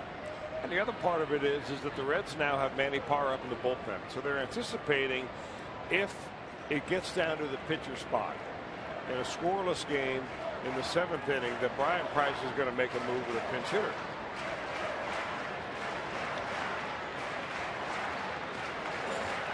Volquez to the stretch.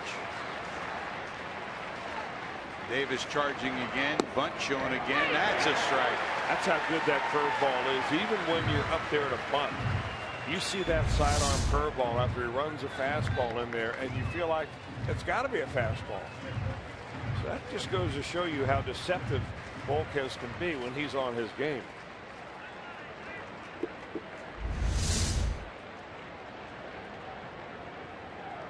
No balls, 2 strikes. Down to third. It's a fair ball. They'll get 1 out. It will be a double play.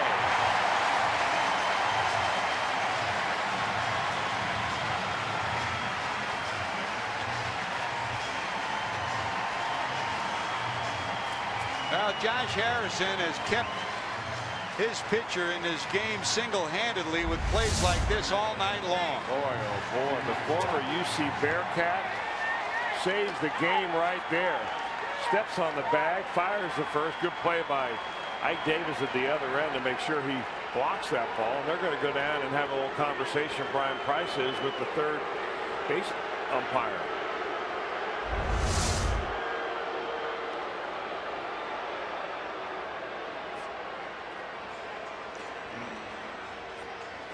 He could be arguing one of 2 things, that the ball was foul or that he might not have seen him touch the bag with his hand and not his foot. Take a look. You've got to touch the bag with either your glove. Well, no. Or you can do that on a tag play of a bag. You can touch with any part of your body. Yep. When you're tagging the runner, you have to tag him with the ball in your hand or the ball in your glove. I don't think Brian saw the hand maybe touch the bag. Yeah. So now the Reds have Bruce at second, but with 2 away. Negron hit it on the button, but playing tight to the bag. Harrison makes another outstanding play, turns it into 2. And it's got to be up to Schumacher, who walked last time up. If they get out of this one, you'll hear another ovation for Harrison as he heads to the dugout. Schumacher trying to deliver.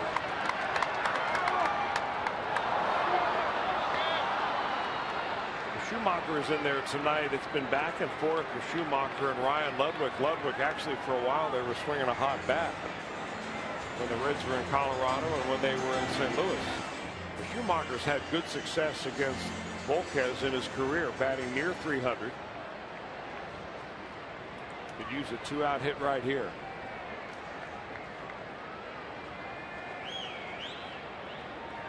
Bruce off second.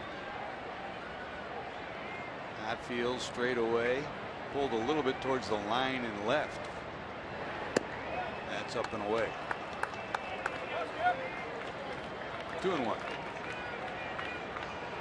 Volquez didn't allow the Reds a hit until the first 2 batters here in the 7th. He's gotten a double play to get to the 2-out mark, trying to wriggle out of a big jam.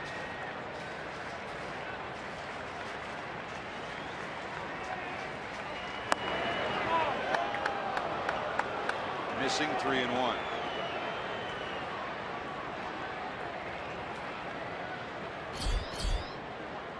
Manny Parra loosened and ready in the bullpen. Cozart due up after Schumacher.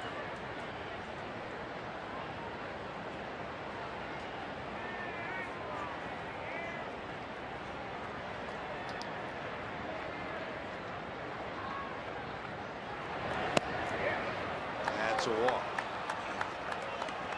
So maybe the Reds' hottest hitter coming to the plate, that's Zach Cozart, who was 8 for 15 coming in with a 4-game hitting streak. He grounded out and then bounced back to the pitcher, 0 for 2.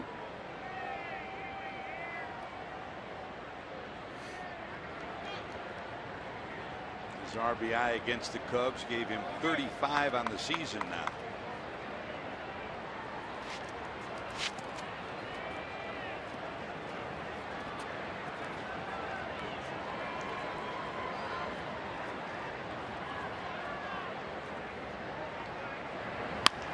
Down to third, but foul.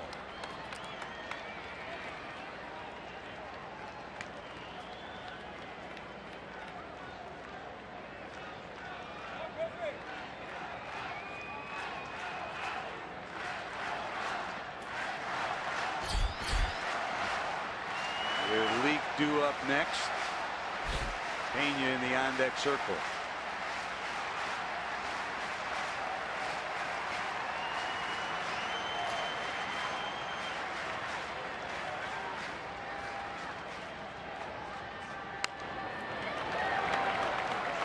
2.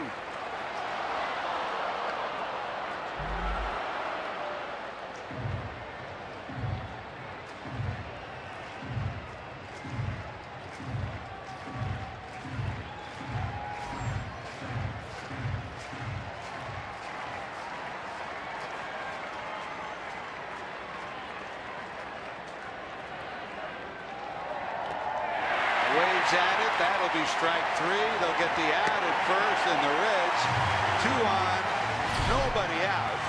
Thanks to Josh Harrison, Volquez dodges the big bullet. We're still scoreless.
American Ballpark Saturday, September the 6th. Arrive early.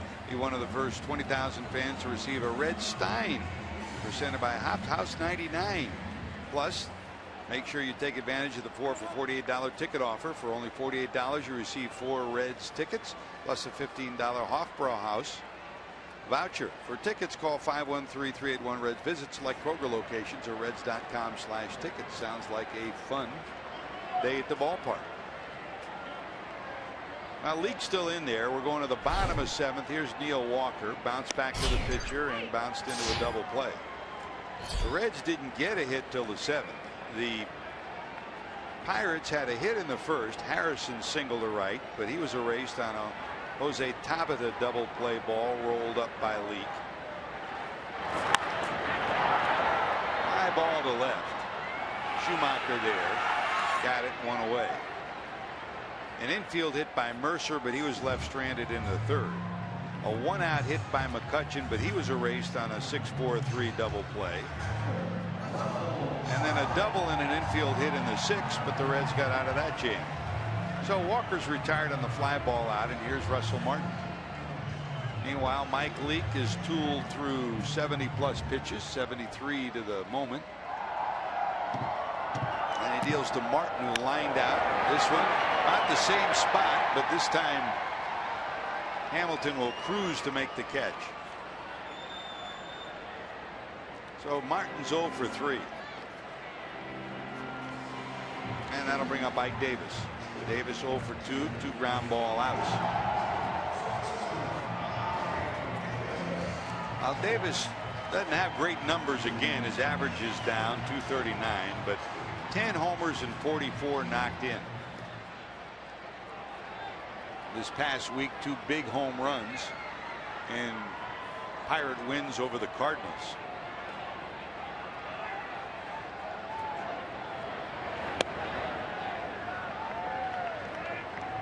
Just like the Reds have trouble beating the Cardinals in St. Louis, the Cardinals have trouble winning here against the Buccos, Chris. Kind of weird, really. Overall, though, the Pirates have had a very difficult time playing against other teams in the Central Division. They're 6 games under 500 when they play in their division. Although recently now they're 5 of 7, and they took series both from the Brewers and the Cardinals before this series opened. 2-out base hit by Davis. That'll bring Marte to the plate.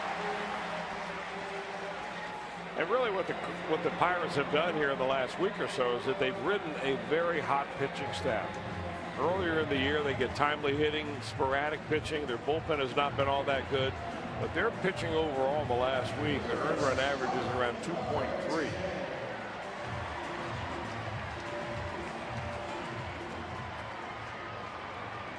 He's got a figure hurdle, but this is all going to come down the last couple of weeks of the season. As close as the Pirates are in the wild card, 2 games, 4.5 back, or 4 games back coming into tonight in the division lead. Leak to the stretch. There's a strike to Marte. Marte bounced to first, trying to bunt his way on. Nice play by Frazier. Then hit a fly ball deep to center that Hamilton flagged down to end the 5th.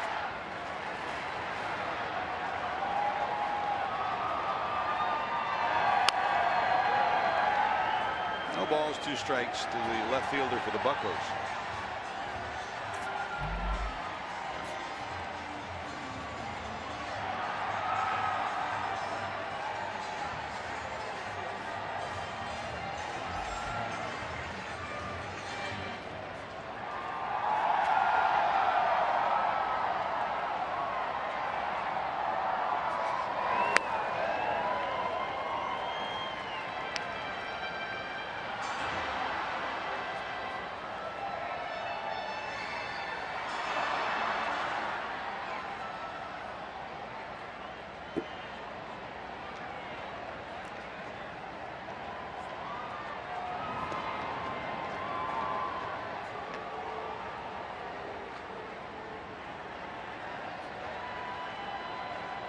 Similar refrain for Reds pitchers of late.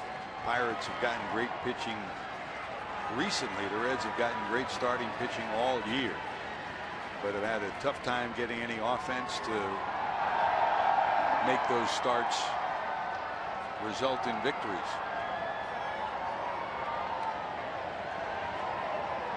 Coming into tonight, since the All-Star game, the Reds hitting only .234, and about the same number with runners in scoring position.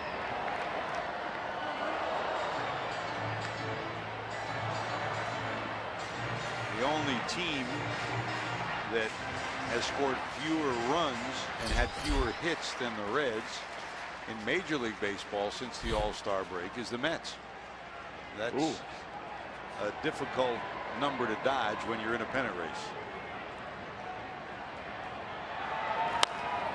Caught by a Leak. Take that. Another nice play by Mike Leake that strands a runner. Another look at a second outstanding defensive play by the Reds pitcher. His spot due up first was still scoreless.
What a night for Josh Harrison.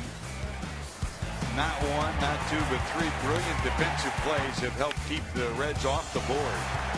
The biggest one, a diving stop near the bag that he turned into a double play as the Reds had 2 on and nobody out. Josh Harrison, the Cincinnati native, comes back big time against the Cincinnati Reds, and that's kept this game scoreless. Our Miller time moment of the night for number 5.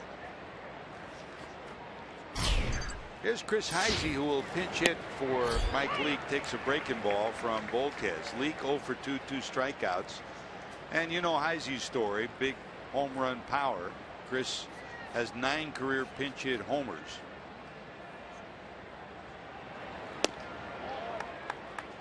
And 3 this season. So following your prescription, Chris, a big bolt here would be in order. Well, he's like to get a fastball up. The problem is right-handers have really not had that much success seeing the ball well off of Volquez tonight. He's been very good with that curveball, and he misses right there, but he still, that's his go-to pitch against most of the right-handers that he's faced. And if you bail even a little bit on that pitch, you're not going to get it. Mike Leake pitched exceptionally well on this night, hoping that his teammates can put one on the board here in the 8th inning.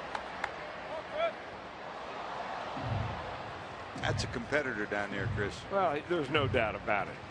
I mean, I don't think he gets the credit that he deserves because he's not an overpowering pitcher. He doesn't rack up a lot of strikeouts. You know, you get 1 strikeout in 7 innings. A lot of people say, well, you're doing it with smoke and mirrors, but he does that an awful lot. Needed a win tonight to get his record up to 500. Soft dribbler to the right side. Volquez will get there and beat him by a step. That's a nice play by Ike Davis right there, because he led the pitcher Volquez perfectly, who was a little bit late getting off the mound. Heisey runs well, and it's a race to the bag right here, and you can see the hesitation by Volquez, but he's got to be led perfectly, and he does. So he's able to catch the ball first and then find the bag without having to worry about catching the ball at the same time. Give all the credit to Ike Davis for that one. So 1 away, back to the top of the order, Billy Hamilton.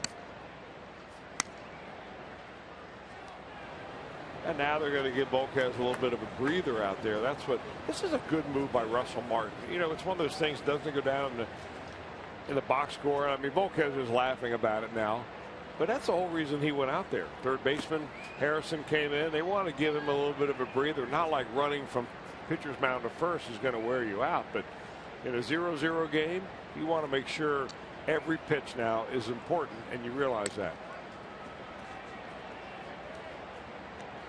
Here's Billy, bounced to first, struck out looking, walked in the 5th, then stole a base, went to 3rd when Martin's throw got by the second baseman Walker into center field. So that put a runner on 3rd with 1 out.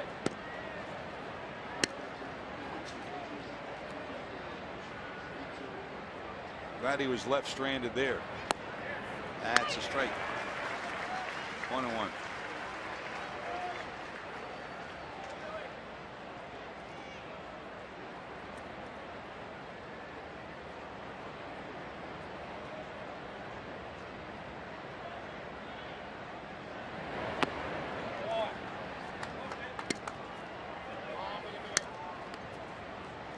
Yes, missing 2 balls, 1 strike to the veteran Edinson Volquez.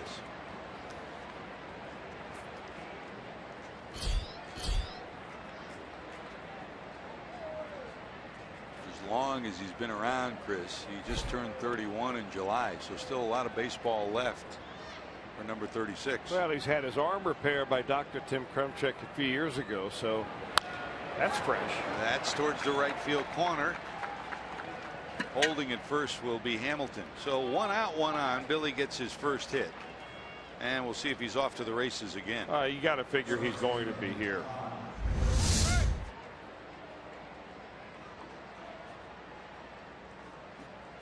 Well, this guy's just got some great athletic talent. Went down to get that ball, keeps his head perfectly still. Yeah, that I think is the biggest difference from a hitting standpoint for Hamilton now as opposed to earlier in the year. He was kind of bobbing all over the place in the batter's box. And when you move your head, it's awfully hard to center the baseball.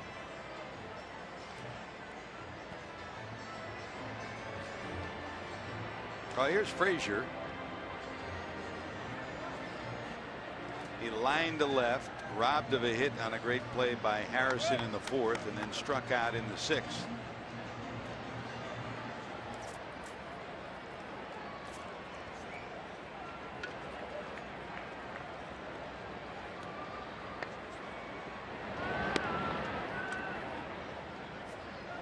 Stolen base by Billy was his 52nd of the year back in the 6th inning.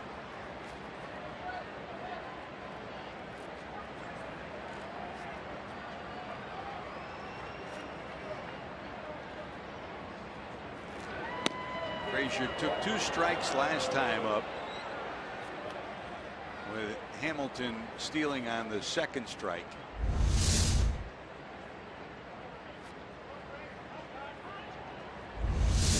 Around the plate for a ball, 1-0. That's what all those umpires say. The Doug Harvey school of explanation. The thread of the seams hit the black of the black. Son. Well, now he's thrown 2 breaking balls to Frazier, and Frazier's a dead red hitter. So now on a 2-0 count. Frazier certainly isn't going to take this to get himself to a 2-1 count. There'll be no such thing as a hit and run. If you do anything, it'll be Billy run and then a hit of it if you want.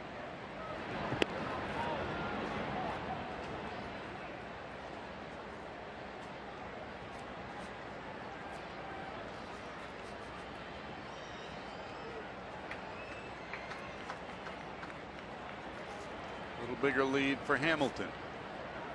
He's going. Half swing, not in time. It's a stolen base for Billy. That'll be number 53.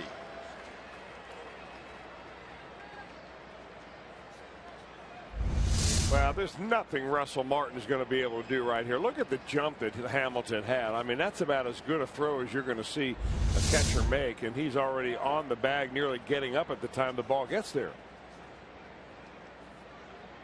Good news for the Pirates, it didn't go into center field. Good news for the Reds, that's the go-ahead run in the 8th inning. Still only 1 out. The outfield with Frazier at the plate, deep in center. In a step is Marte in left, and deep in right. The Pirates actually, as a team, ranked 3rd in the league in the most stolen bases given up. The Cubs are 1, the Padres are 2. The Pirates came into this game with 93. The Reds already have a couple tonight.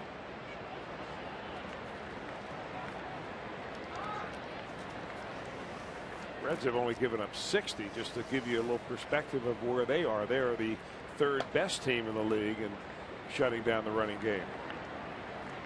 Cardinals number 1. Even with Yadier Molina out until he was activated and in the game tonight. Walker trying to keep Hamilton as close as he can at second.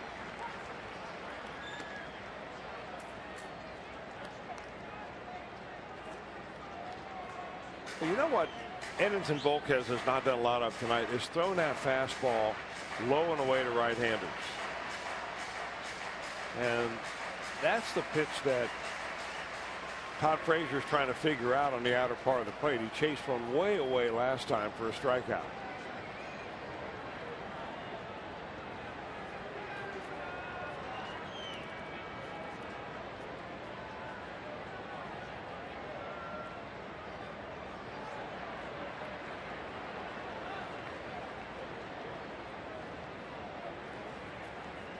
Martin and Volquez trying to even cut 1 step off the lead of Hamilton to give themselves a chance to throw him out on a base hit.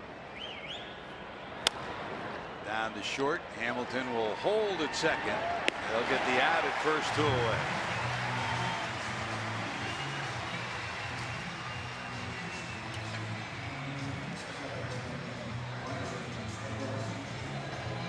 Well, Edinson Volquez has made some really good pitches to Todd Frazier with a runner in scoring position. In back-to-back at bats in the 6th inning and now in the 8th. And you would figure, Chris, either way, this is his last inning and sitting at 112 pitches with Hughes and Watson both loosening in the bullpen. Well, Brandon's hit the ball hard his last couple of times. Line drive to the center fielder and a line drive shot down to third base that was picked off the ground by Josh Harrison. Volquez from the stretch, off second. Hamilton. And this year is no different, even with the injuries that Brandon has had. He's usually one of the Reds' best hitters with runners in scoring position, and he's been around 300. Came into tonight at 298. Hamilton and Negron, the only two around the 300 mark for the Reds. Hugging the line at third is Harrison again. That get him? Yes, it did. So down to first goes Brandon. And JD, you're down there in by the Reds dugout. I mean, you walked around the dugout today and you walked around the clubhouse. This guy's already pretty much banged up on both hands, isn't he? He really is. And the flight here to Pittsburgh, albeit short, as they're going to come out and look at him, the trainer, and he had both of his hands swell up on the plane ride. He said he fell asleep right away on the plane ride over here, and the surgically repaired thumb was swollen when he woke up, and he got hit by a pitch on the right hand during the homestand. It swelled up as well. So he's in all kinds of pain. His back is bothering him. I'm not sure there's anything that's not bothering him at this point, and this just adds to it. Looked like it hit on the outside of the hand, not the thumb area. Paul Lessard checking as best he can, and that'll be, out comes Clint Hurdle.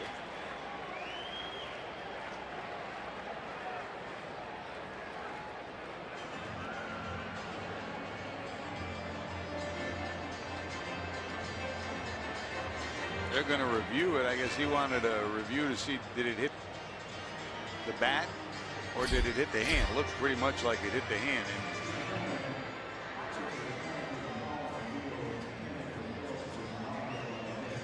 Take a look.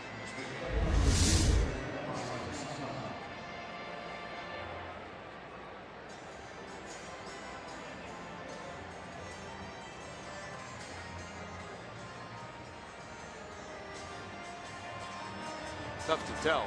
It really is tough to tell. Maybe in New York they've got the technology to be able to slow that down on a very ultra high quality or high definition monitor to see that.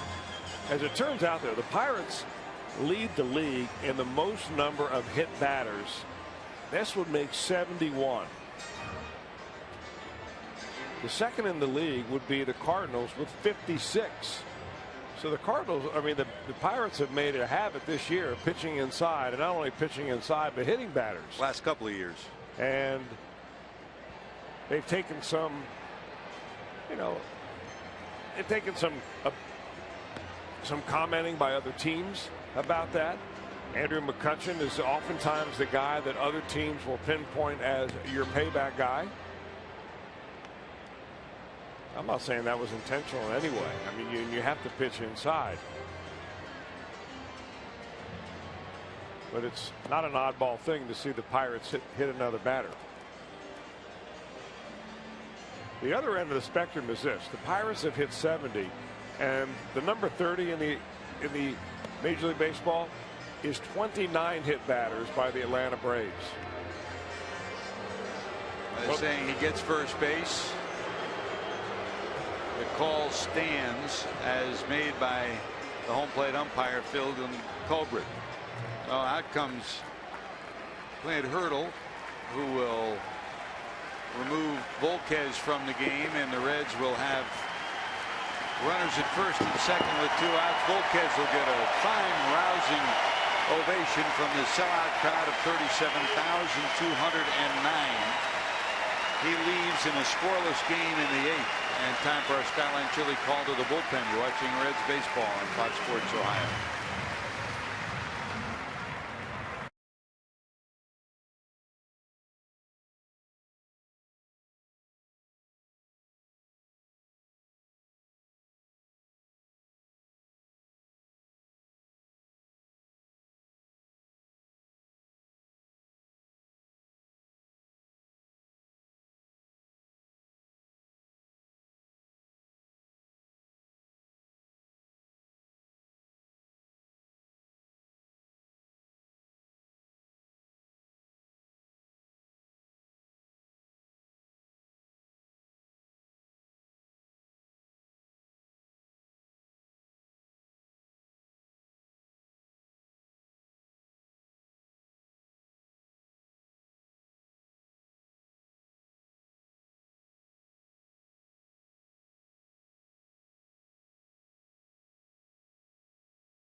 For a $48 ticket offer.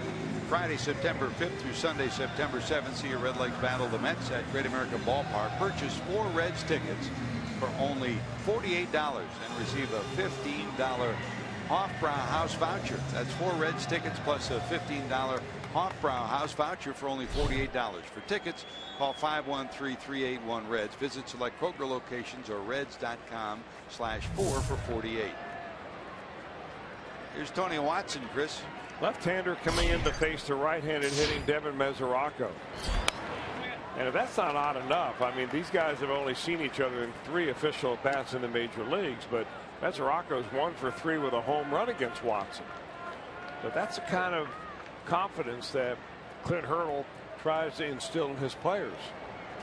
He's been often used 63 games for Watson. He's got a 9-1 record, which is an unusually high number of decisions for a relief pitcher.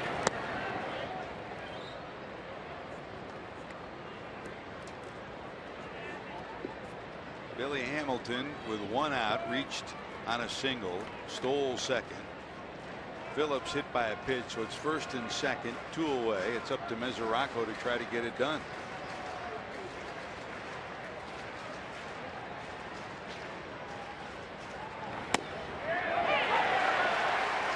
That's a strike, 1 and 2.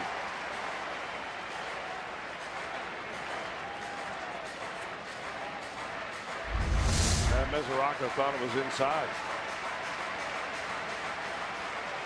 Watson has held righties to a .242 batting average, lefties to a .194 average, and of course Bruce is due up next, a lefty. That's a base hit in the left. Here comes Billy. He'll score. It'll be first and third. Going to second will be Mesoraco.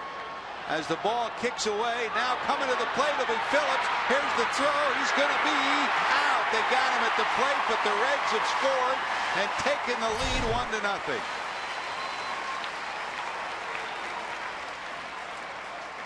Mesoraco beat the strategy. They left the lefty in to pitch to Mesoraco. He delivers. When we return, we'll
Six to 5-2 is the put out at home plate.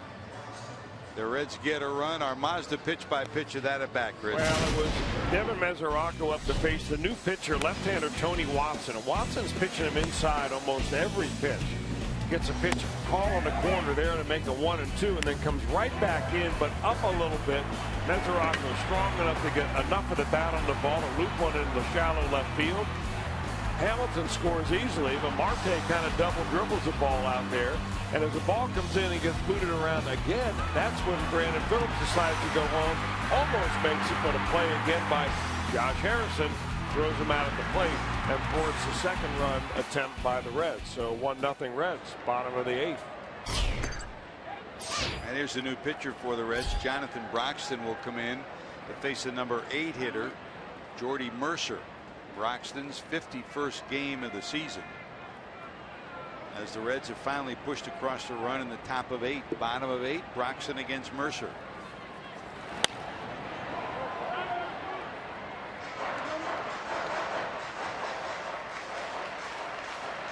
Well, a game that went scoreless till the 8th inning. And after brilliant defense by both teams, it took an error to finally give the Reds the opportunity to get a run home. And only a great play by Josh Harrison prevented the Reds from scoring 2. Mesoraco comes up with a big base hit. The Reds lead it 1-0.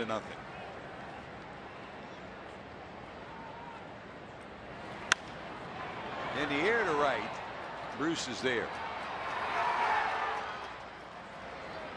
The only thing you have to figure, Chris, is that with the left-hander Jay Bruce coming up next, that he figured he'd leave Watson in to face the right-handed swinging catcher, and then even if he walked him, you'd still have the left-hander in to face Bruce. But well, you're right. I think, George, that it will lead to a lot of second guessing just because of the matchup situation. But Tony Watson is one of the best relievers the Pirates have. Lefty or righty up there. I mean, he holds righties to a .245 batting average. That's lower than the league average. And when you bloop a ball into the outfield like Mesoraco did, I mean, you almost made a pretty good pitch. And the batter just got you. So I think that's the way it is. Of course, it's easy to say that when you're the one that has the 1 run and the other team has no runs. Well, Andrew Lambeau will come in to pinch hit. Lambeau just turned 26 this month. Called up at Indianapolis for 61 games, had an outstanding season, 328, 11 homers, 42 knocked in. And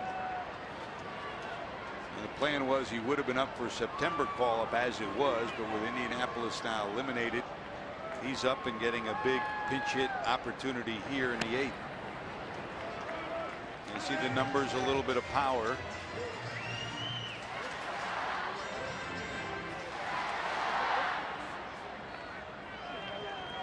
Last year at Altoona in Indianapolis wound up with 32 homers. This one bobbled by Frazier, and Lambeau will be on.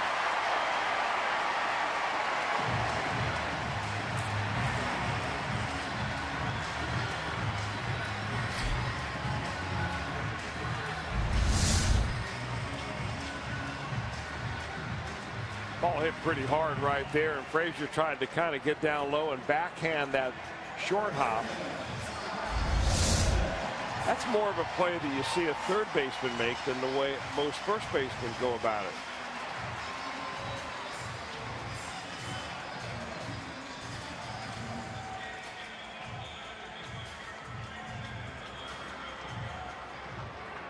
So the tying run on with 1 out, and here's Josh again. Harrison singled, erased on a double play, flied out, and then doubled in the 6th. Those were stranded when McCutchen popped out with 2 runners on.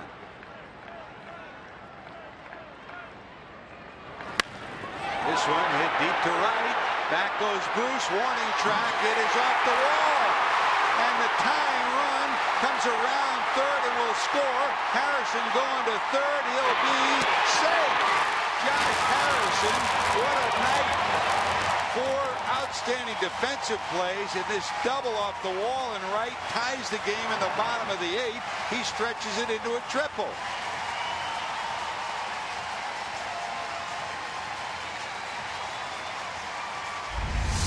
This kid is unstoppable. A double to right, or a base hit to right, a double to left, and now a triple off the right field wall. Ball comes off the wall in kind of a funny way and gets by Jay Bruce. And he never stops.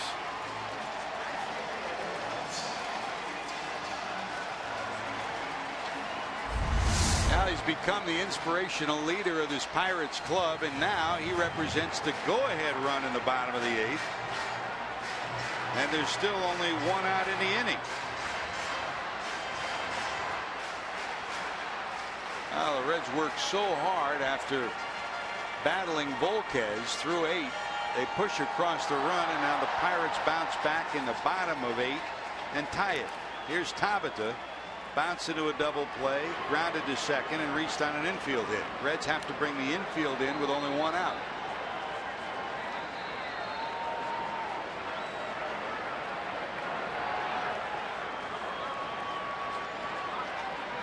And you know who's on deck, Andrew McCutchen. That's a strike.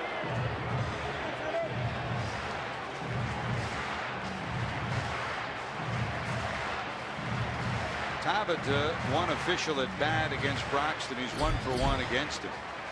McCutchen is right behind him, is 2 for 6 against Broxton. Check that, 4 for 9 against Broxton with 2 home runs. Down to third, that's going to go through, and the Pirates have taken the lead.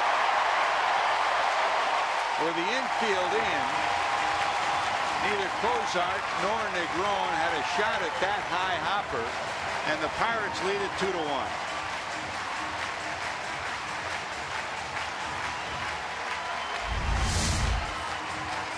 You make your own breaks, and you take the breaks that are given you. And you make your own breaks by the way that Josh Harrison hit the ball off the right field wall, and you take the ones that happen right there as that high bouncer goes over the third baseman's head.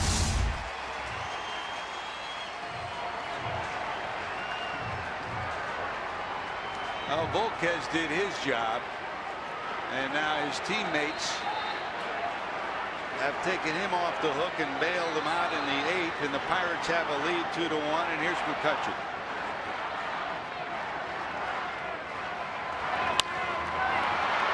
High in the air to right field. Here comes Bruce. Second out of the inning, and Tabata holds at first. Now with the Pirates now taking the lead, Mark Melancon has started to loosen in the bullpen for the Buccos, their closer.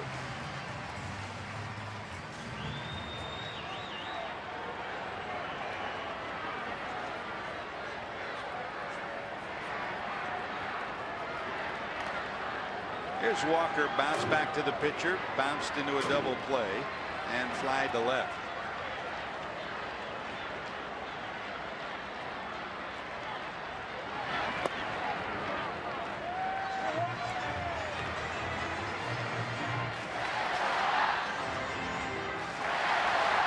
Looked like the great effort that Mike Leake had put together. 7 innings of 6-hit no-run baseball was going to turn around and be a smiling scoreboard for the Reds, but the Pirates have spoiled that here in the bottom of 8.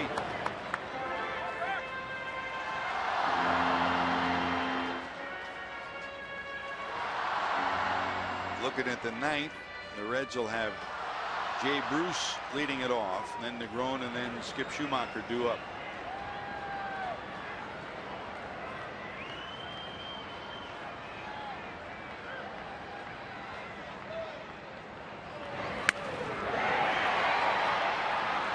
An easy pop to the second baseman, but the damage done. An error started it. A triple by Harrison, a single by Tabata. The Pirates lead it 2-1 to the 9th.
the Cincinnati Reds. It may not be reproduced or retransmitted in any form, and the accounts and descriptions of this game may not be disseminated without the express written consent of the Cincinnati Reds. Don't forget, get ready for Reds action 30 minutes before the start of every game with Reds Live, presented by Ray St. Clair Roofing, on your exclusive home for the Reds, Fox Sports Ohio. And, of course, be with us tomorrow for Game 2 of this 3-game series. Remember, it's an early start tomorrow. 3:30 Reds Live, game at 4:05. Alfredo Simon against Vance Worley, the scheduled pitchers. And on Sunday, it'll be Johnny Cueto against Francisco Lariano. Reds Live at 1 o'clock. The game, first pitch 1:35. So Alfredo got back on the beam a little bit last time out, Chris. Finally winning number 13. He'll try to pick up number 14 tomorrow. Well, he will, and he threw the ball very well his last time out. Right now, though, the Reds have one frame to do some more business. They're down by 1. They have played in 51-run games so far this year. The Reds have. The Pirates have played in 49. Problem is, the Pirates are very close to 500. They're 24-25 in their 29 game, or their 49 one-run games. The Reds have only won 19 of 50, and they're down by 1 run again. Mark Melanson is the new pitcher. He is 24 for 28 in save opportunities. He assumed the closer's role last year when Jason Grilli was injured with elbow difficulties, and after Grilli was traded this year, he moved back into the closer's role again. Facing Bruce, who's 2 for 5 against him. Jay flied out, grounded out, and reached on an infield hit in the 7th. He joined us late. Edinson Volquez was brilliant, holding the Reds hitless until the 7th. The Reds got their first 2 hits in the 7th. Then in the 8th, the Reds got a 1-out hit from Billy Hamilton, a hit batter, and then a base hit by Devin Mesoraco. Chased home the go-ahead run, and the Reds led it 1-0. While Mike Leake was pitching 7 great innings, 7 innings, 6 hits, no runs, struck out 1 and walked none.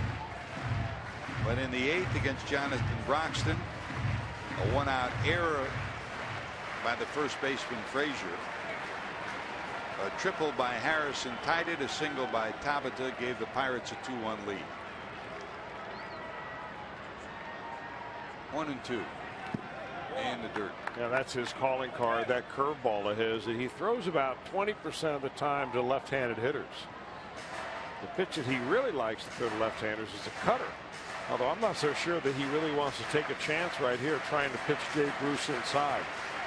Bruce has been bailing a little bit on him, hips opening him up a little bit too soon. If you hang one in there where he just left, that could be trouble. There's a cutter right there, tried to throw it over the outside edge, called backdoor.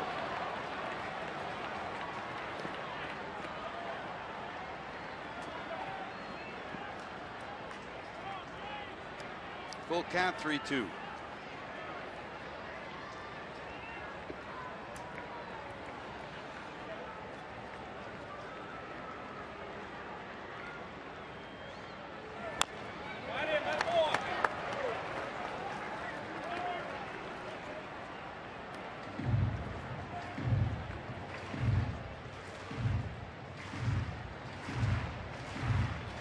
Wound up with 33 saves last year, but Melanson was brilliant in relief. 16 saves and an ERA just a little over 1.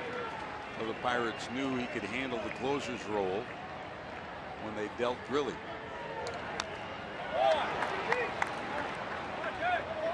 Left-handers will nibble at that down and away corner, and right-handers they'll stay down and away the other way.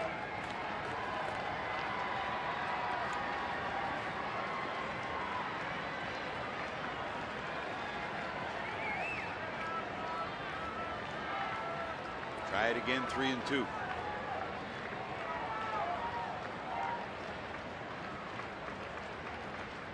Now coming in. And he got him.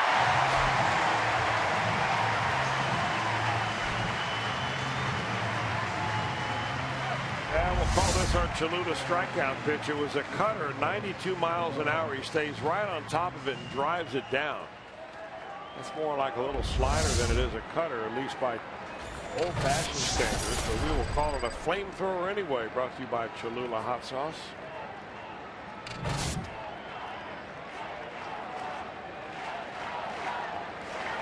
Here's Christopher Negron, bounced out twice and struck out.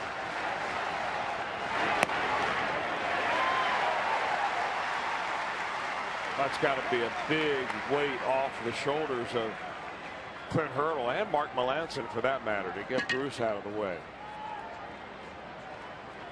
You don't feel like the next two guys really present the same type of long ball threat.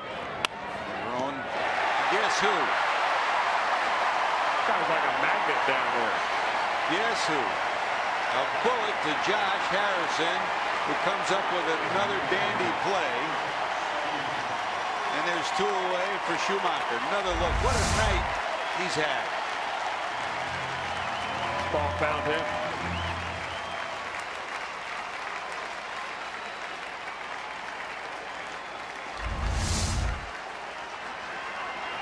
Five key plays from Harrison, and the biggest hit of the night, a triple. Reds down to their final out. Here's Schumacher. 1 for 4 in his career against Melancon. Skipped tonight, flied to left, and walked twice against Volquez.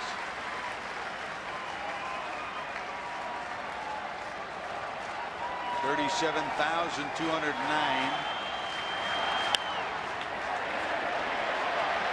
Ready to cheer the Pirates' victory over the Reds in Game 1 of this series. Credit number 5 with doing all the heavy lifting on this night. Josh Harrison, just a brilliant night. A single, a double, a triple, the tying run batted in, a go-ahead run scored. He gets love from his teammates and the 37,000 plus here. Pirates win Game 1 of the series 2-1. Melancon gets the save. A whole lot more to talk about when we return.